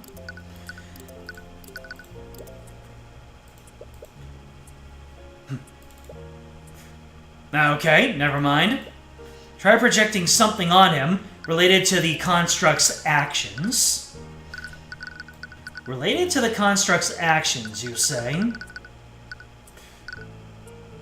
Obviously the rapier. I did everything I could to cast doubt on Frega's brat. Couldn't believe Valerie placed a trace of necromancy on the body. To make matters worse, the construct placed the evidence in the wrong locker. So he did send the construct to the locker room to plant the evidence. You must have also fabricated the documents that accused Frega of cheating. It was all to make her look like the murderer. This doesn't give you anything new to work with. Well, what about maybe the evidence of academic dishonesty? Okay, it's the same thought. This doesn't give me anything new to work with. Interesting. Oh, how about the foul classroom smell? I wonder, did I leave any other pieces of evidence behind? I was far too reckless. But I needed some way to keep that lecture hall empty. Oh, right. You must have botched the alchemy experiment on purpose to keep the lecture hall cleared. That doesn't really tell you anything you can use now. Really? Okay. Something about his actions. Okay, maybe... Let's see. The headmaster's actions can recall that Bellwether had been wounded. By the way, I am intentionally not looking at chat because I am still looking at all of my options here. So if you're howling at me in chat, I apologize. I want to figure this out on my own. Let's see. Jan's testimony. Okay, that doesn't do anything. A stain of blood inside the locker. Miriam Frega's ID number. Well, let's see. Okay, he's still talking about the framing. But I need something that's about the construct. Something that the construct did. Steelman's deduction, evidence in the locker room. Well, why was the construct in the locker room, though? It shouldn't have been there if it followed my orders. No matter. It wiped its logs. It had nothing on me. He did order it to wipe its logs. In order to cover all its tracks, it probably wouldn't have done this last. Alright. Does he know about the construct's logic limitation? Plant the body in lecture hall 2B. And then plant the evidence in Frega's locker. It was supposed to head to the storage room afterward. What happened? Interesting. The construct wasn't supposed to be in the locker room. Huh. So the construct saw that it planted the evidence in the wrong room, and then it had a little bit of a brain fart, and it couldn't do the last thing.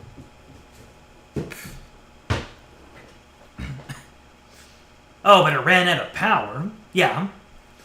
Project things relevant to the situation, focus on the robot. How the limitations of the robot. You know, he did something to clear the robot.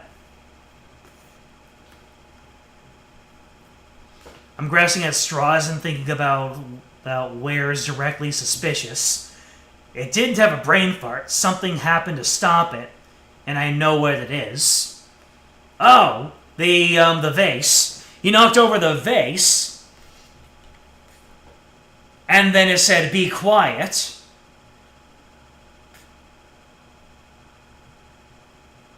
Yeah, so knocking over the vase is what caused it to do something?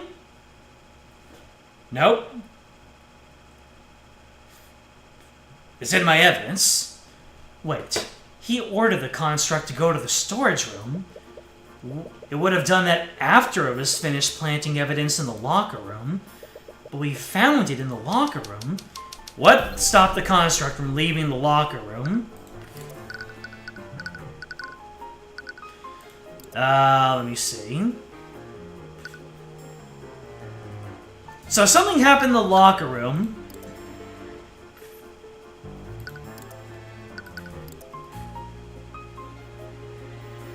So it'd have to have gone to the storage closet.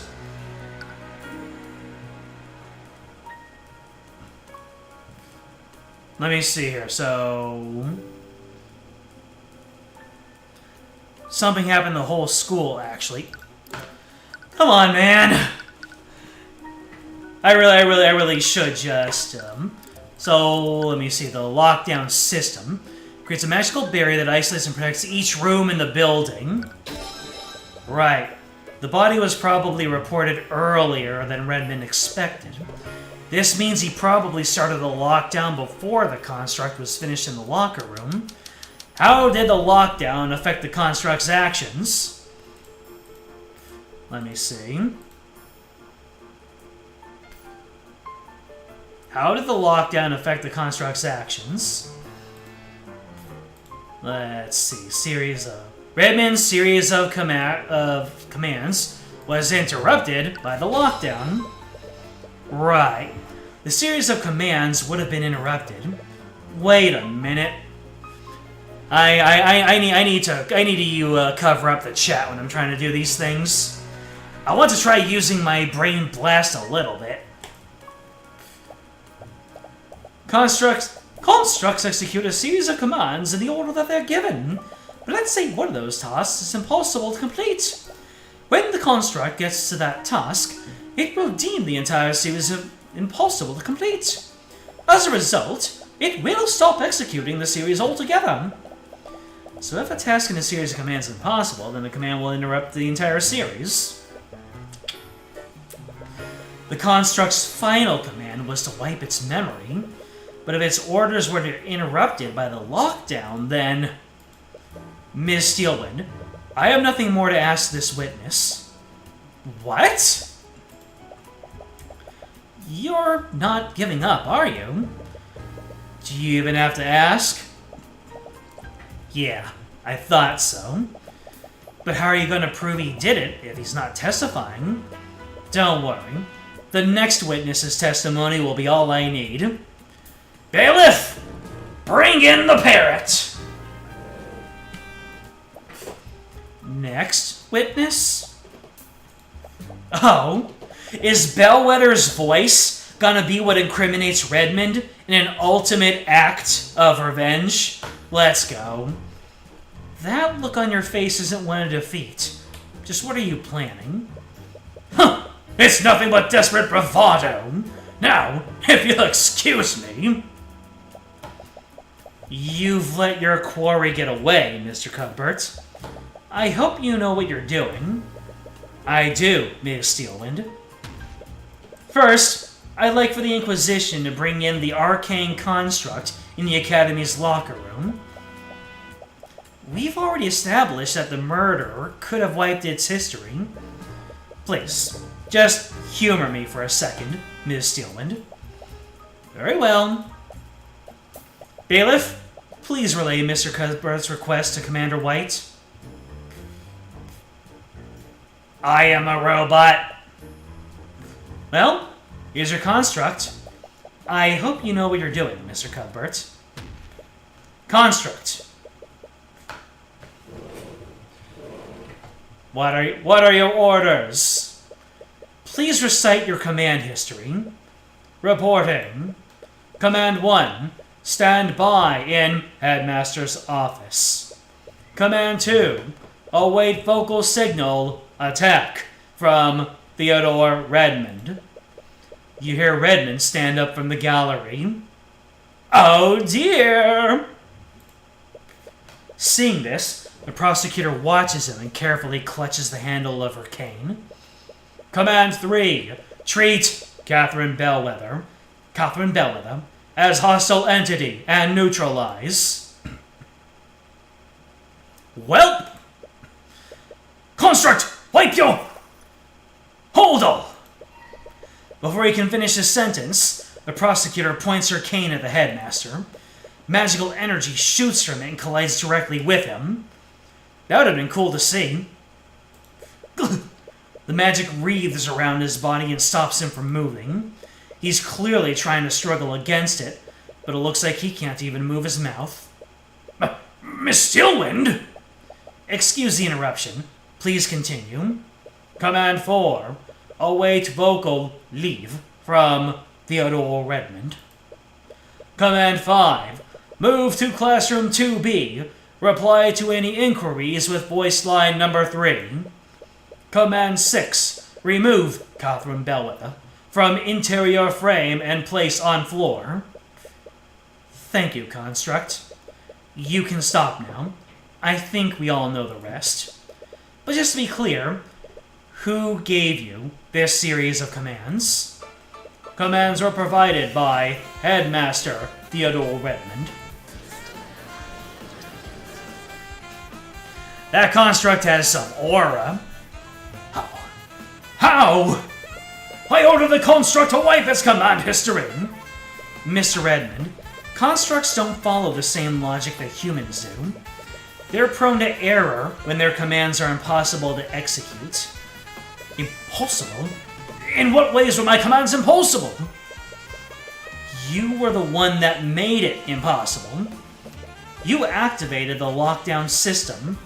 The lockdown? The body was found earlier than you'd like. You had no choice but to immediately activate the lockdown system when it was reported. However, the construct was still in the locker room when you did this. So that's why it was there.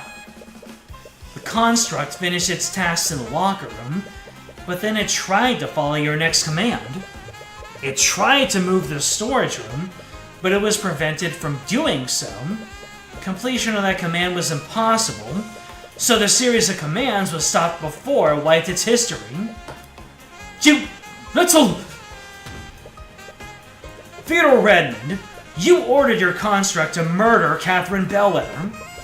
Then, you had it place the murder weapon in a locker to frame Miriam Fraga, and we have your construct's testimony to prove it. Pow! And that's checkmate. Did he say that when he delivered the coup de grace to Pierce?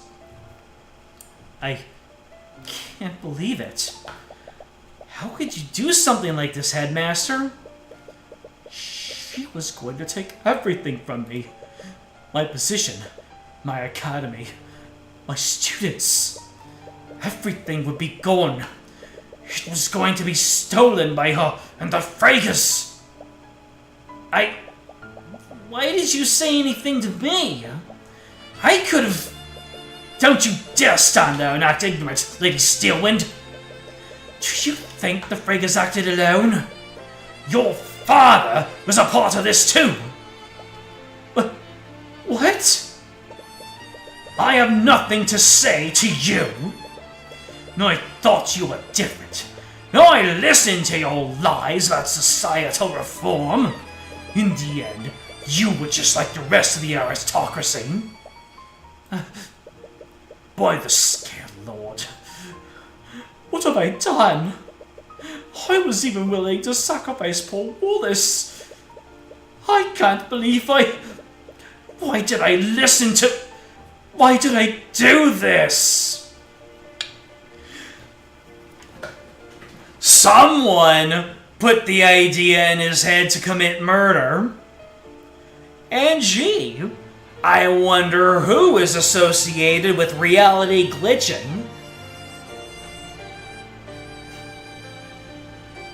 So, when Eris cackled at the construct arriving in the library, she was not only laughing at the construct doing its thing and at the poorly veiled illusion, but she was watching her handiwork in motion. No one important? Professor Alba, there you go. Theodore Redmond, why did you do this? Entirely of your own volition. No one told you to do it, then why would you do it? It appears we have a full confession. The court sees no reason to prolong this any further. Bailiff, please escort the witness to a holding cell.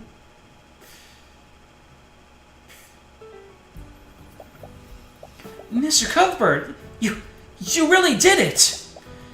It feels amazing, right? Like a big weight being lifted from your shoulders. It does, but I can't believe the headmaster was the one who did this. Right. Despite everything Redmond did, he was the one that allowed Wallace to pursue his dreams. I'm sorry. I'm sure this is bittersweet for you.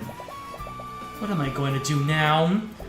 Headmaster Redmond was the only reason I could even attend the academy. With him gone? Come on, don't think like that. You got acquitted. I'm sure it'll all work out. You want to agree, but necromancy is basically taboo. Without Redmond's support, there aren't many places you could learn it legitimately. And then there's the Imperial Academy. Hey, don't you get all sad on me too. Sorry, I was just thinking. With Redmond gone, the Fregas will probably just appoint another sycophant as the headmaster. Valentina, Valerie, and Jan, they're all going to lose their jobs. Come on, you found the truth and you put a murderer behind bars. You saved Wallace. She's right. As you start to exit the courtroom, you're greeted by Ms. Tamora. Was she in the gallery this entire time? And at the end of the day, you saved Wallace from a wrongful conviction. You should be proud of yourself for that. I suppose you're right. Maybe I am just overthinking things. Ms. Tamora, what business were you attending to? Why did you just run out to get milk throughout the entirety of this case? I'd like to know why you haven't been around. But the doubt still lingers in your mind. Now come on! I'm taking Wallace to that restaurant we went to last time. Do you remember how much that place cost? Don't worry, I have plenty of gold. Am I the only one on this team not making any gold? To be fair, Tyrion, you did take this case pro bono. Why don't you meet us there, Celeste? I need to talk with Tyrion for a moment. Miss Tamora, her disappearance puts a little pall of suspicion on her. She doesn't have to answer that. It's not important. Don't worry about it. Okay. Alright. Let's go, Wallace. Okay. Alright. You activated the Empowered Eye again, didn't you? She doesn't appear to be praising you. I did. I didn't really have a choice. The Eye of Horus is a powerful tool, Tyrion. But that's twice now that you've used the Empowered Eye to get out of a tough spot. You can't keep relying on it if you want to grow as an attorney. Option 1, Ruby is,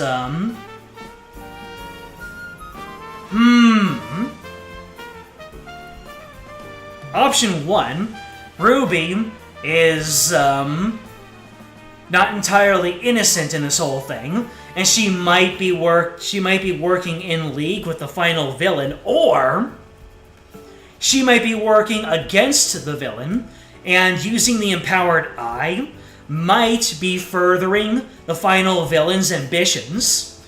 So Ruby wants to understand the Eye of Horus and the Empowered Eye, because if I keep using it, something bad is going to happen. So Ruby doesn't want me to know that the Empowered Eye is, like, every single time I use it, it's actually a bad thing, and it's building up to something terrible, like world-ending, perhaps. So either Ruby is, doing sussy things in the background, or she's trying to prevent me from, self-destructing myself or something. Maybe Eris is trying to goad me into using the Empowered Eye to, I don't know. She's trying to build up towards something, every time I use the empowered eye, am I weakening a seal on some sort of evil? Am I feeding her energy every time I use it? I don't know, but we're building up things. Wow. What's going on in the chat here? Is this the justice we sought? You still feel sorrowful. It's not the justice you sought. Because even though Redmond was the one who ordered the murder to happen, it wasn't his fault. Eris is the one behind this whole thing. So she's still gallivanting around, you know, playing with reality. Meanwhile, Redmond, who's just as much of a victim, is going to jail. And the Academy is now going to have a sycophant as its headmaster. All the staff are going to lose their jobs, and the Academy is probably going to favor one or two of the four pillars. Or, because of what Redmond said about the Steelwind family, I'm guessing all of the noble families are working in some kind of power play to ensure that all the power goes to the nobles, and the common folk are just going to be cut out of every single advancement opportunity moving forward. And Eris was just looking at that and thinking, oh, that's a fun thing.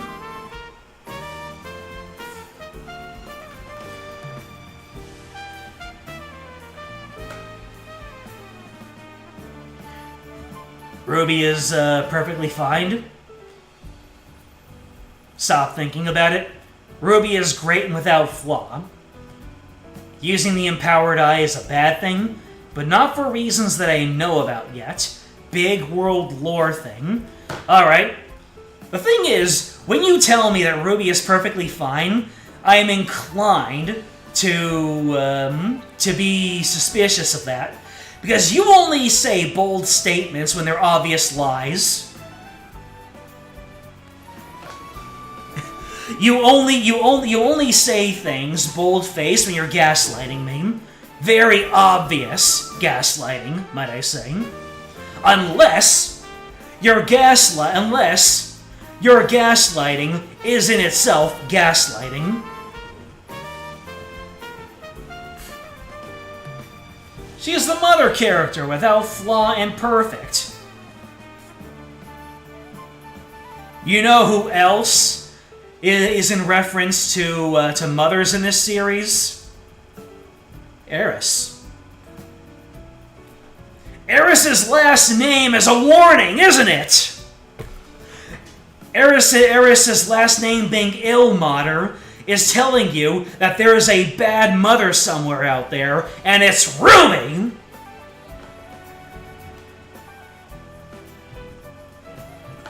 Is Eris actually the good guy in this, and Ruby is the bad guy?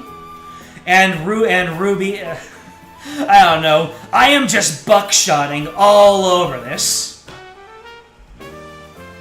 Don't take that out of context. I'm throwing everything at the wall, so Eris's last name might be warning me about Ruby. It's gonna be so wild when Eris reveals that she's good and I'm judging her for the creepiness. Absolutely. Right now, I'm just pitching a tent in every single camp. Eris is evil and she's trying to jump out of the game. Ruby is evil and Eris is trying to stop her. Ruby is good, and she's trying to stop me from using the empowered eye to further Eris's goals.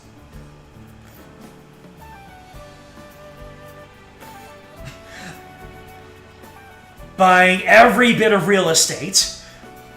That's right. I'm gonna win at roulette and break even. You wouldn't even know how to take that one out of context. Don't worry about it. What about must sell high? Well, those are a couple of my theories, though. And once we get more information, I will just pull out one of my 56 theories and say, see, I had it right all along. This is the one I believed in the entire time.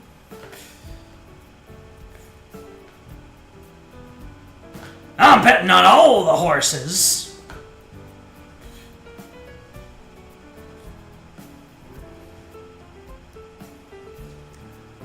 Without going into detail, though, the eye isn't magical in origin, and you live in Magic Land, the land of magic. So, the empowered eye is technology, or god power is different from magic. Because magic was what was bestowed upon by Rathalion, and god magic might be something in an entirely different league. Who knows? Oh, you do. Exactly. But you won't tell.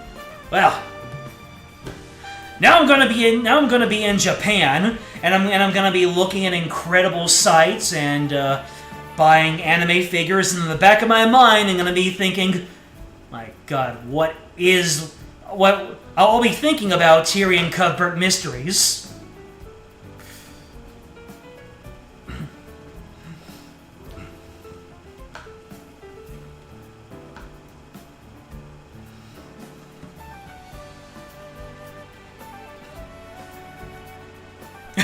AQ, you're looking at all of us scrambling around and making all these theories, and Moderator Katone is the only one who knows the answer of it, and now you understand what it's like to be on the other side when you were looking at me theory crafting about trails. Sweet. It is a good feeling, isn't it? This is you making sure you come back to this in 3 weeks when I return.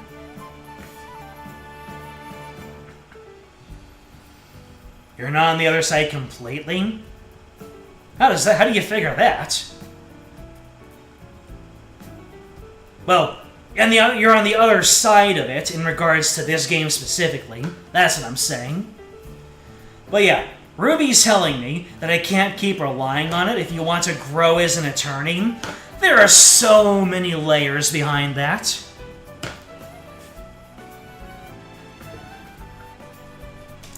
Alright, let's finish this out. One day, you'll find a witness that the empowered eye won't work on.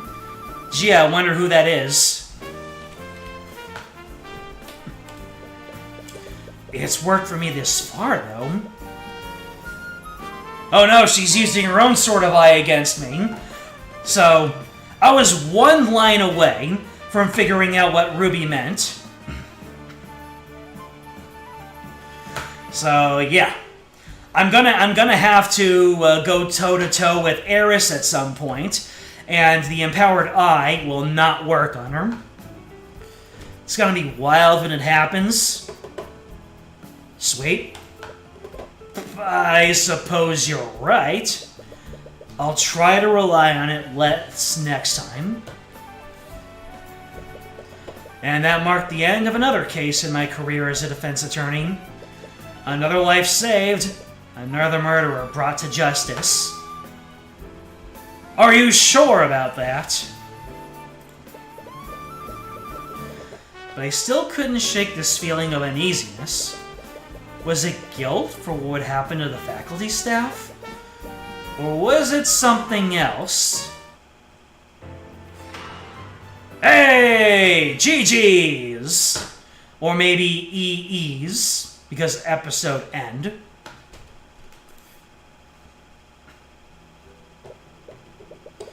Man, Steelwind has been talking with the perp for hours.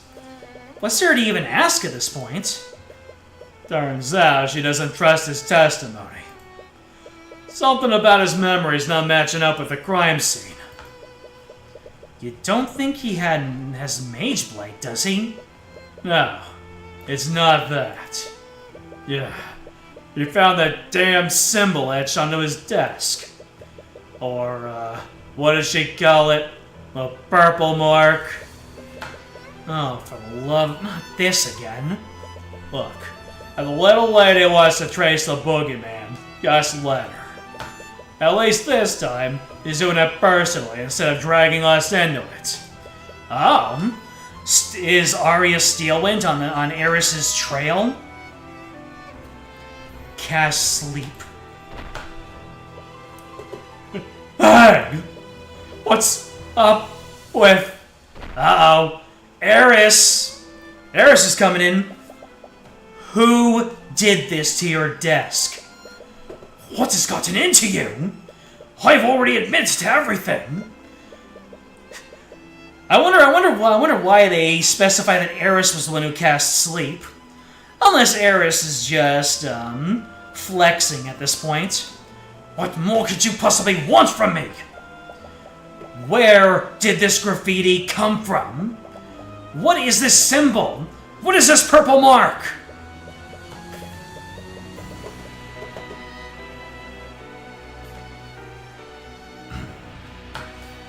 She told someone.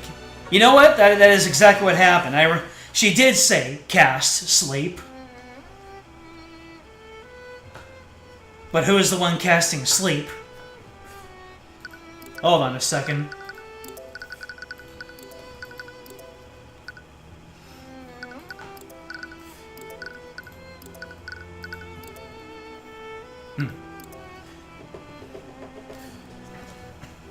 I don't know.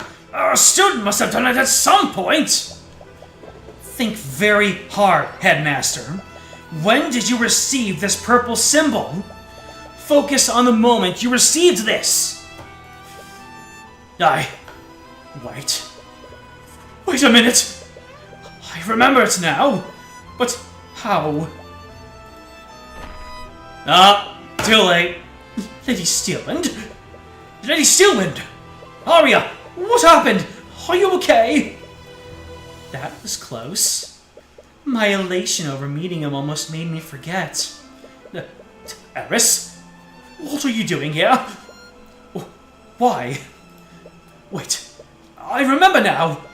It was you. You put those ideas into my mind. You're the one who told me to murder Bellwether. Oh, you humans never fail to amuse me. I didn't make you do anything. Everything you did that day, all the planning, all the preparation, that came from your own mind. And I have to say, I was quite entertained with the scheme you came up with. Why, you even broke into Miriam's room. I didn't know you had it in you, old man. You made me forget about our conversation. But how? Illusions can't offend the mind. Magic can't affect the mind. It's a shame, though. I would have much rather turned Wallace into the antagonist of this chapter. Could you imagine if he turned? It would have been spectacular. This chapter, huh? Armies of the undead running rampant in the streets? But alas, even I couldn't corrupt his pure soul. Answer me! Who are you? What are you? Who am I? I'm the Lord of the Sixth Circle.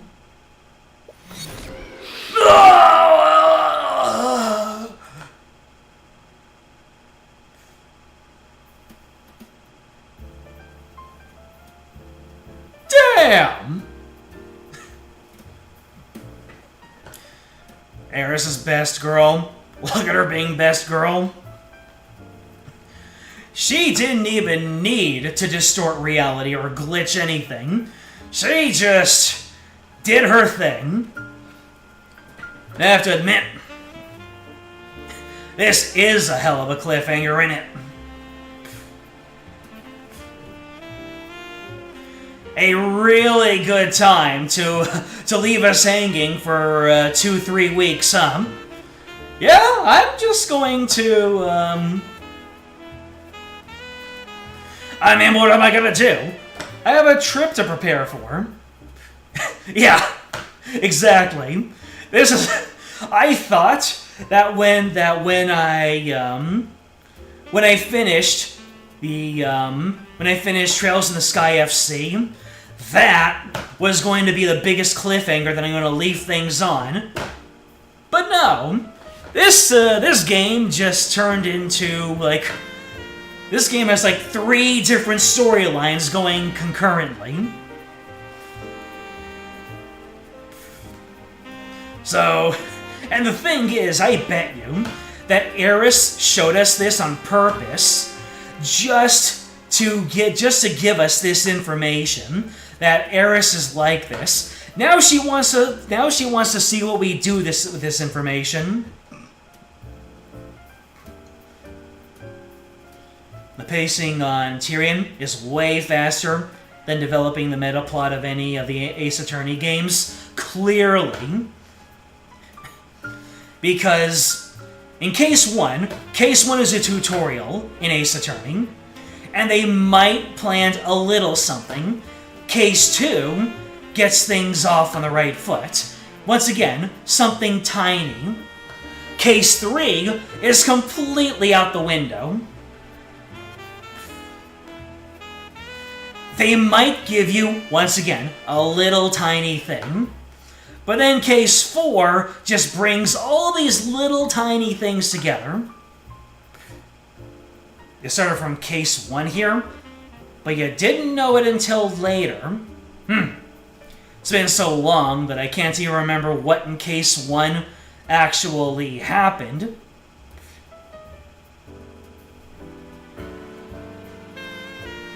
Although I'm pretty sure that Eris was behind that also. She just seeks out people with reasons to kill and just goes, boop, pushing it over the edge.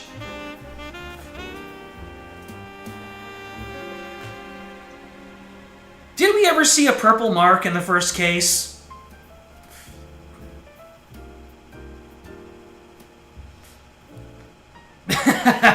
You were about to say something. I had a whiff of it, and then you decided, nah.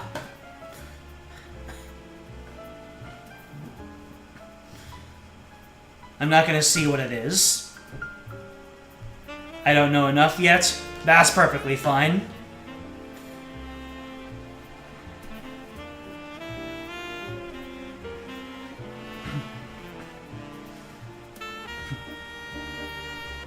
You can't believe you have to wait 3 weeks and the rest of the game to get justice for Bellwether. Indeed. Eris goes around planting seeds into people's minds, pushing them to do things they normally wouldn't in their right mind. That's right. Welcome back, Alba. Weissman followed us into the next game. I don't know enough to know what I've missed. And the seed is marked by a very distinct purple symbol, symbolis. Eris is a perfectly nice little girl. You don't know what I'm insinuating? I don't know what I'm insinuating either. Slander! I can't believe that the second case in the game gave us no information towards what the final conflict is going to be. We had our first case, which is just some pompous noble, and then you had the second case, which is somebody trying to fight against the pompous nobles, but going about it the completely wrong way. Clearly, case number 3 is going to be a wacky, zappy, funny case that has nothing to do with the rest of it, and then I don't even know what kind of leads we're going to follow for case 4. They have given us no indication of what the final villain is going to be, what the final conflict might be. Maybe we'll be in conflict against the 4 noble houses. Who knows? But man, I hope Eris comes back. She was a real fun character. Don't you agree? She might make a cameo in the third case. You know, some kind of wacky one-off character.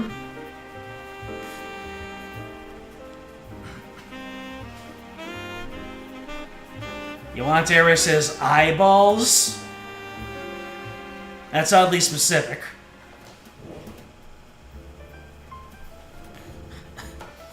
Best Girl Eris will show up a few more times. Great. Just to add a little bit of pizzazz. Okay, okay. I like pizzazz. It's just, you know, my favorite character in all of Shakespeare's plays is the wise fool who just sits off on the side and laughs at people. And I have a feeling that Eris is going to be exactly that character. Never getting truly involved, but just being there as a little bit of levity. That sounds like Eris to a T. Spice things up with a creepy yandere love. Perfect, that's all we need.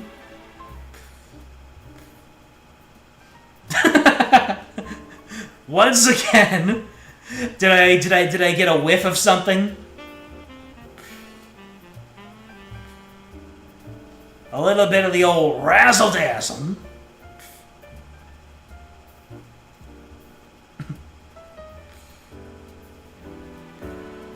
Man.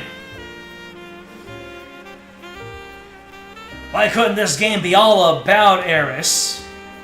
Maybe something will happen to Tyrion, and we'll have to play as Eris for a little bit.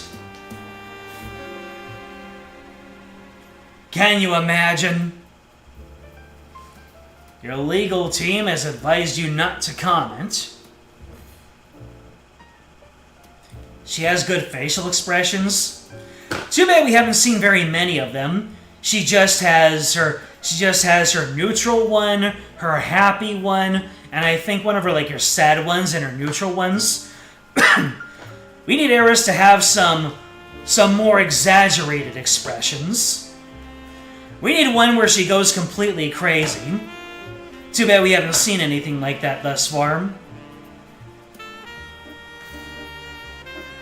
Maybe it'll happen.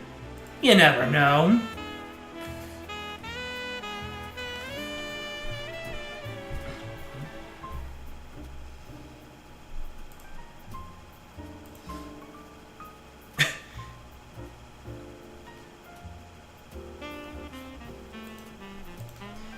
After all this time, there are some things that just don't die. And my instinctive fight or flight for that video is one of them.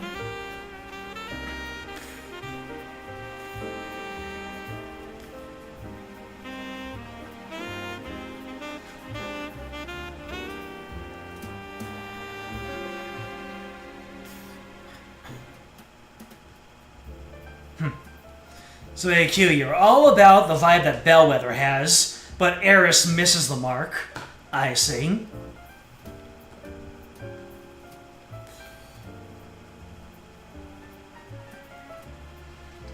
Let me tell you that my fight or flight for that video is deeply rooted in some things that just don't go away. Anyhow, what is this? My side. I've heard of it offhand, but I don't really know about it. But apparently it has your yandere fix.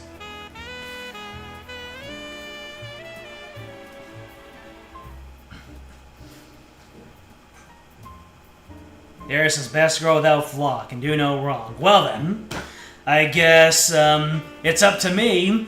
I'll have to come right back here to see what exactly that means.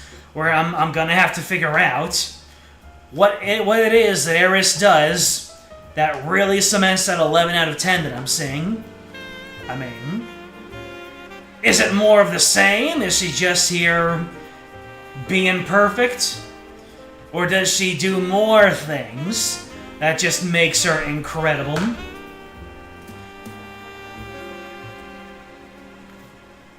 I have to figure out if this is legit, or if this is just you being you. Who knows? You do. Of course. There is a lot of you being you right now.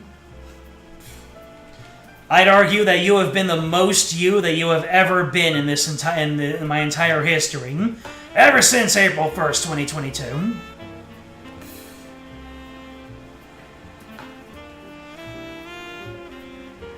Maybe Eris does so much wrong she loops back to perfect, like an underflow glitch.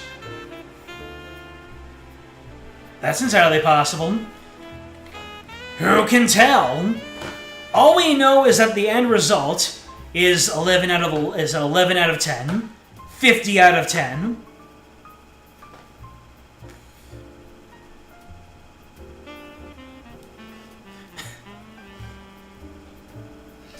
For all we know, Eris has infiltrated this chat. And instead of trying to resist the purple mark, one of her own just looked directly at it. And just said, "Fill me up with that purple, love."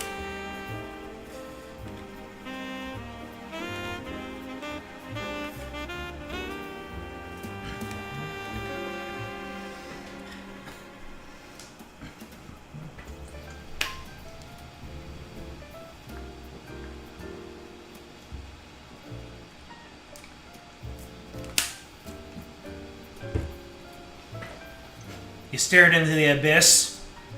10 out of 10 would recommend. You haven't blinked a single time since.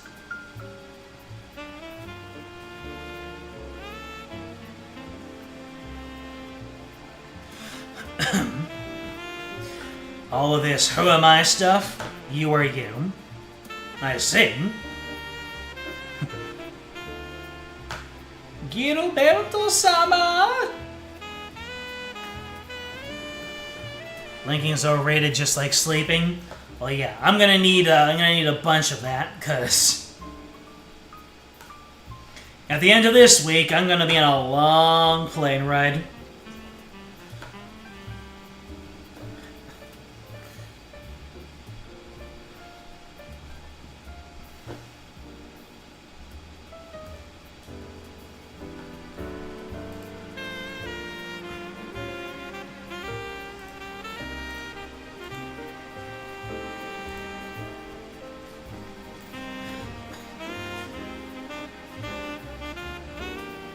Oh, you could be ultimate Batman.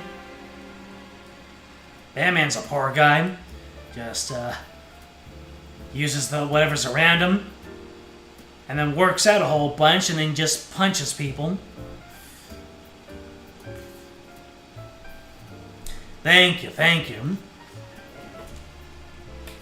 I absolutely will make the most of it.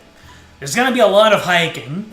I'm gonna be starting out in more of the city areas, but I'm actually gonna be more in the country and going into like old-fashioned tea houses and things like that. It is gonna be incredible and authentic.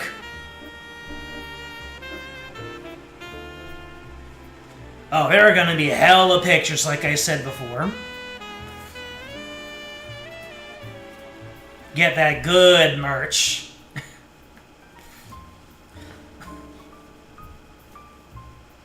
We'll see what I'm able to find. Maybe I'll just go all the way to the walls, and if I see like any good, maybe I'll find a Scheherazade figure. Get exactly one waifu statue in your honor. 2 waifu statues. Oh no. I don't even know if I don't even know what statue I want.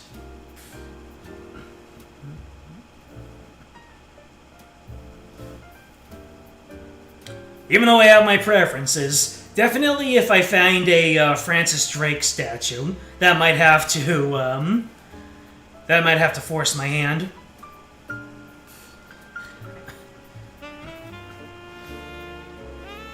If I do find Joshua, I just might have to do it for the memes. Sometimes it takes a man to be best girl, you know?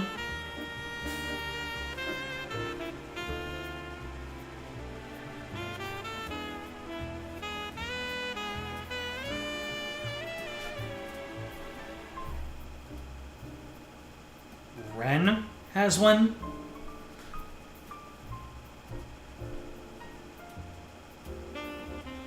Are we talking about the same Ren from Trails in the Sky? Or... like... all I know is Ren from SC.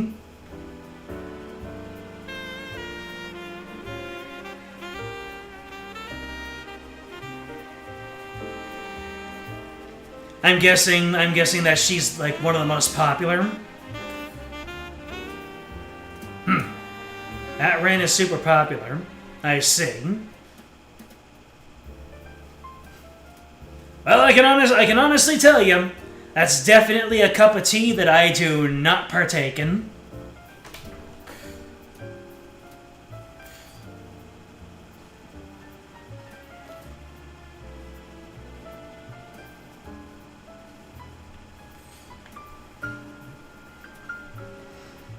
You don't blame them?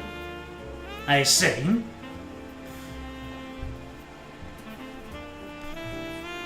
I mean, she does have that child psycho energy, so definitely something for someone. A 5 times markup on a figure. God dang.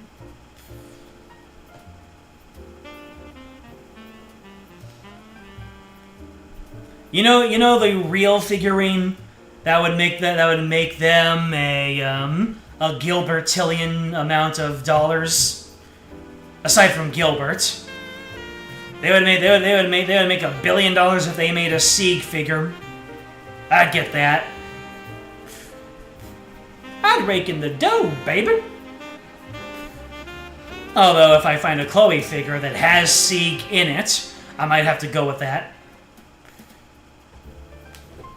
That would be my Sieg statue with a fancy perch.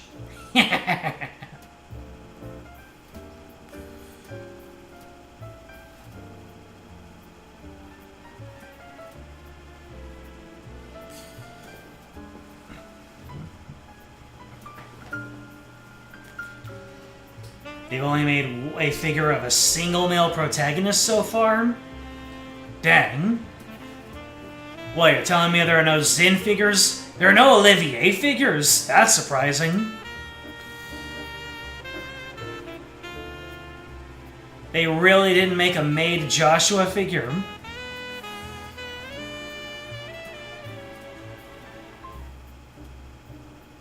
Man, Falcom doesn't want to make money.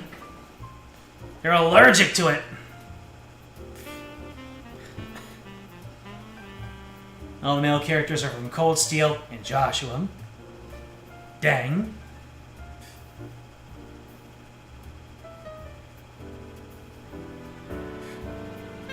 Come on. Put Agate in the maid outfit. Make an Agate $1 tillion.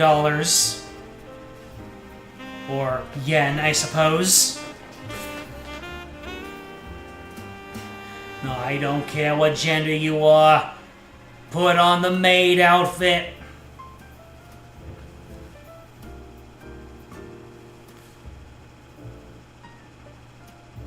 But yeah, most of my trip is going to be on hiking trails and out in the country, in tea houses, really learning more of the history and culture. There will be some opportunities for me to go into the city and see some of their more modern aspects.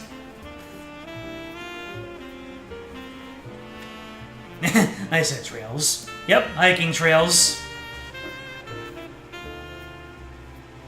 Maybe, if I really get a taste for it, I will, I'll go back another day to really have that metropolitan experience.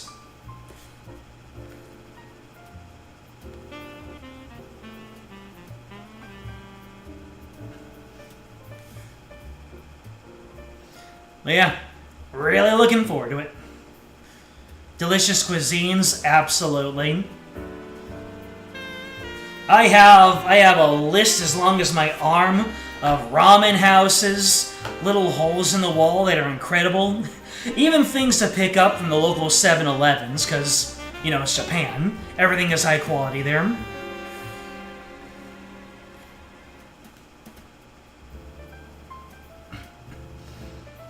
Be the enlightened weeb that actually understands the culture on a deeper level beyond anime and video games. That's the plan. That is the goal. To really look at everything and maybe look at a Fate Grand Order to be able to play one of their events and not just say, oh, look, more Japanese folklore, but to actually say, I know about that. That's that general from that one war that they created mythology over. That's that one war opera that they wrote. And then I can talk about all the details. Eat well too. That's more important. What was the let's see. Turtle school. Eat well, sleep well. What was the thing that... Work hard, study well, eat and sleep plenty. That's the Turtle Hermit way to learn. There you go. That's what I'm gonna do in Japan. So I've already worked hard. I'm gonna study well, eat and sleep plenty. Man, I have to admit, when he said that in Dragon Ball Super, it actually got to me.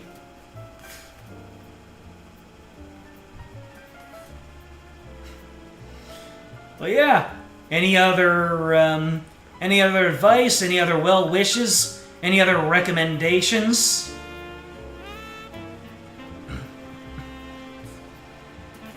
The next stream will be meant to be a continuation of Tyrion, but the whole thing will be a recap of my trip instead. It just might be.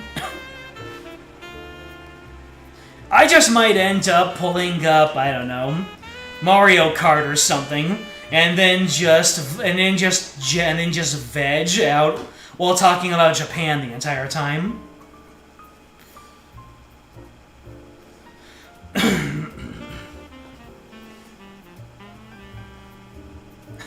Or maybe I'll just do my Final Fantasy XIV roulettes while talking entirely about Japan and running into all of the mechanics.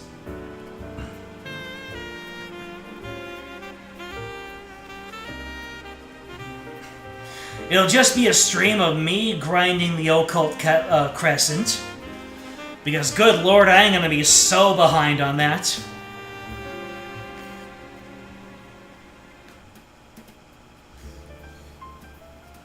More well wishes. Thank you so much.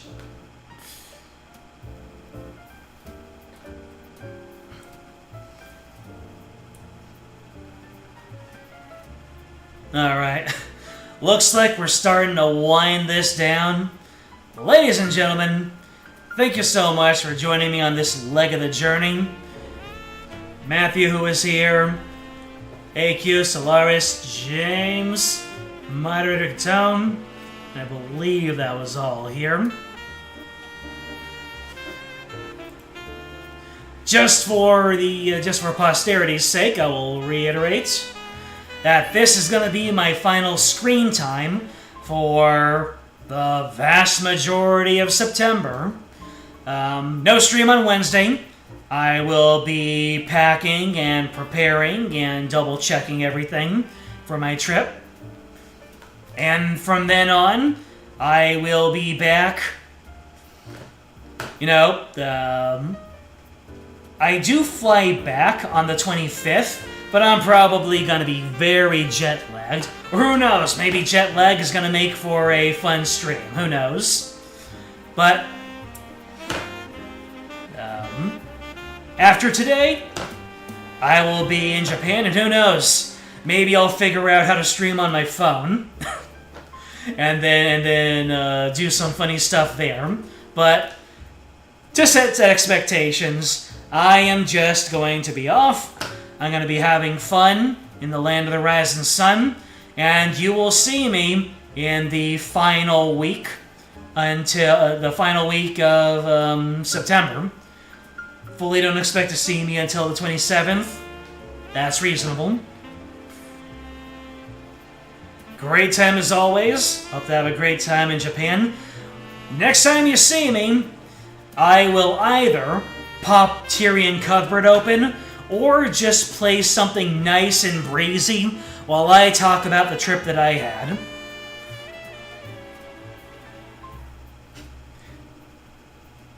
I'll be fine. Justice for Bellwether. Justice for Bellwether. We gotta come back and finish the job. But for next time, let me see. What is the third case in this game? Case number 3. The origins of Horus. And is that Miriam Fragum? And case number 5. Taking the Final Fantasy XIV expansion route of case number 5 will be called Attorney of the Arcane. What do all these characters mean? Oh, severed ties. Who is severing their ties? Is it Arya severing her ties to her house? Is Miriam gonna sever her ties to her house? Who knows? I mean, there's already so much to speculate on based off of these case names and the images that they have coming up from it. But for right now, looks like we've got some good stuff upcoming for Tyrion Cuthbert, Attorney of the Arcane. So, I'm out. You guys will have to fend for yourselves for the next 2 weeks. When I come back, maybe it'll just be a chatting stream. Who knows? And then the next game that I play and put my full focus on will be Tyrion Cuthbert, Case 3, The Origins of Horus. Until then, game over. Take care of yourselves, have fun, and I will see you later.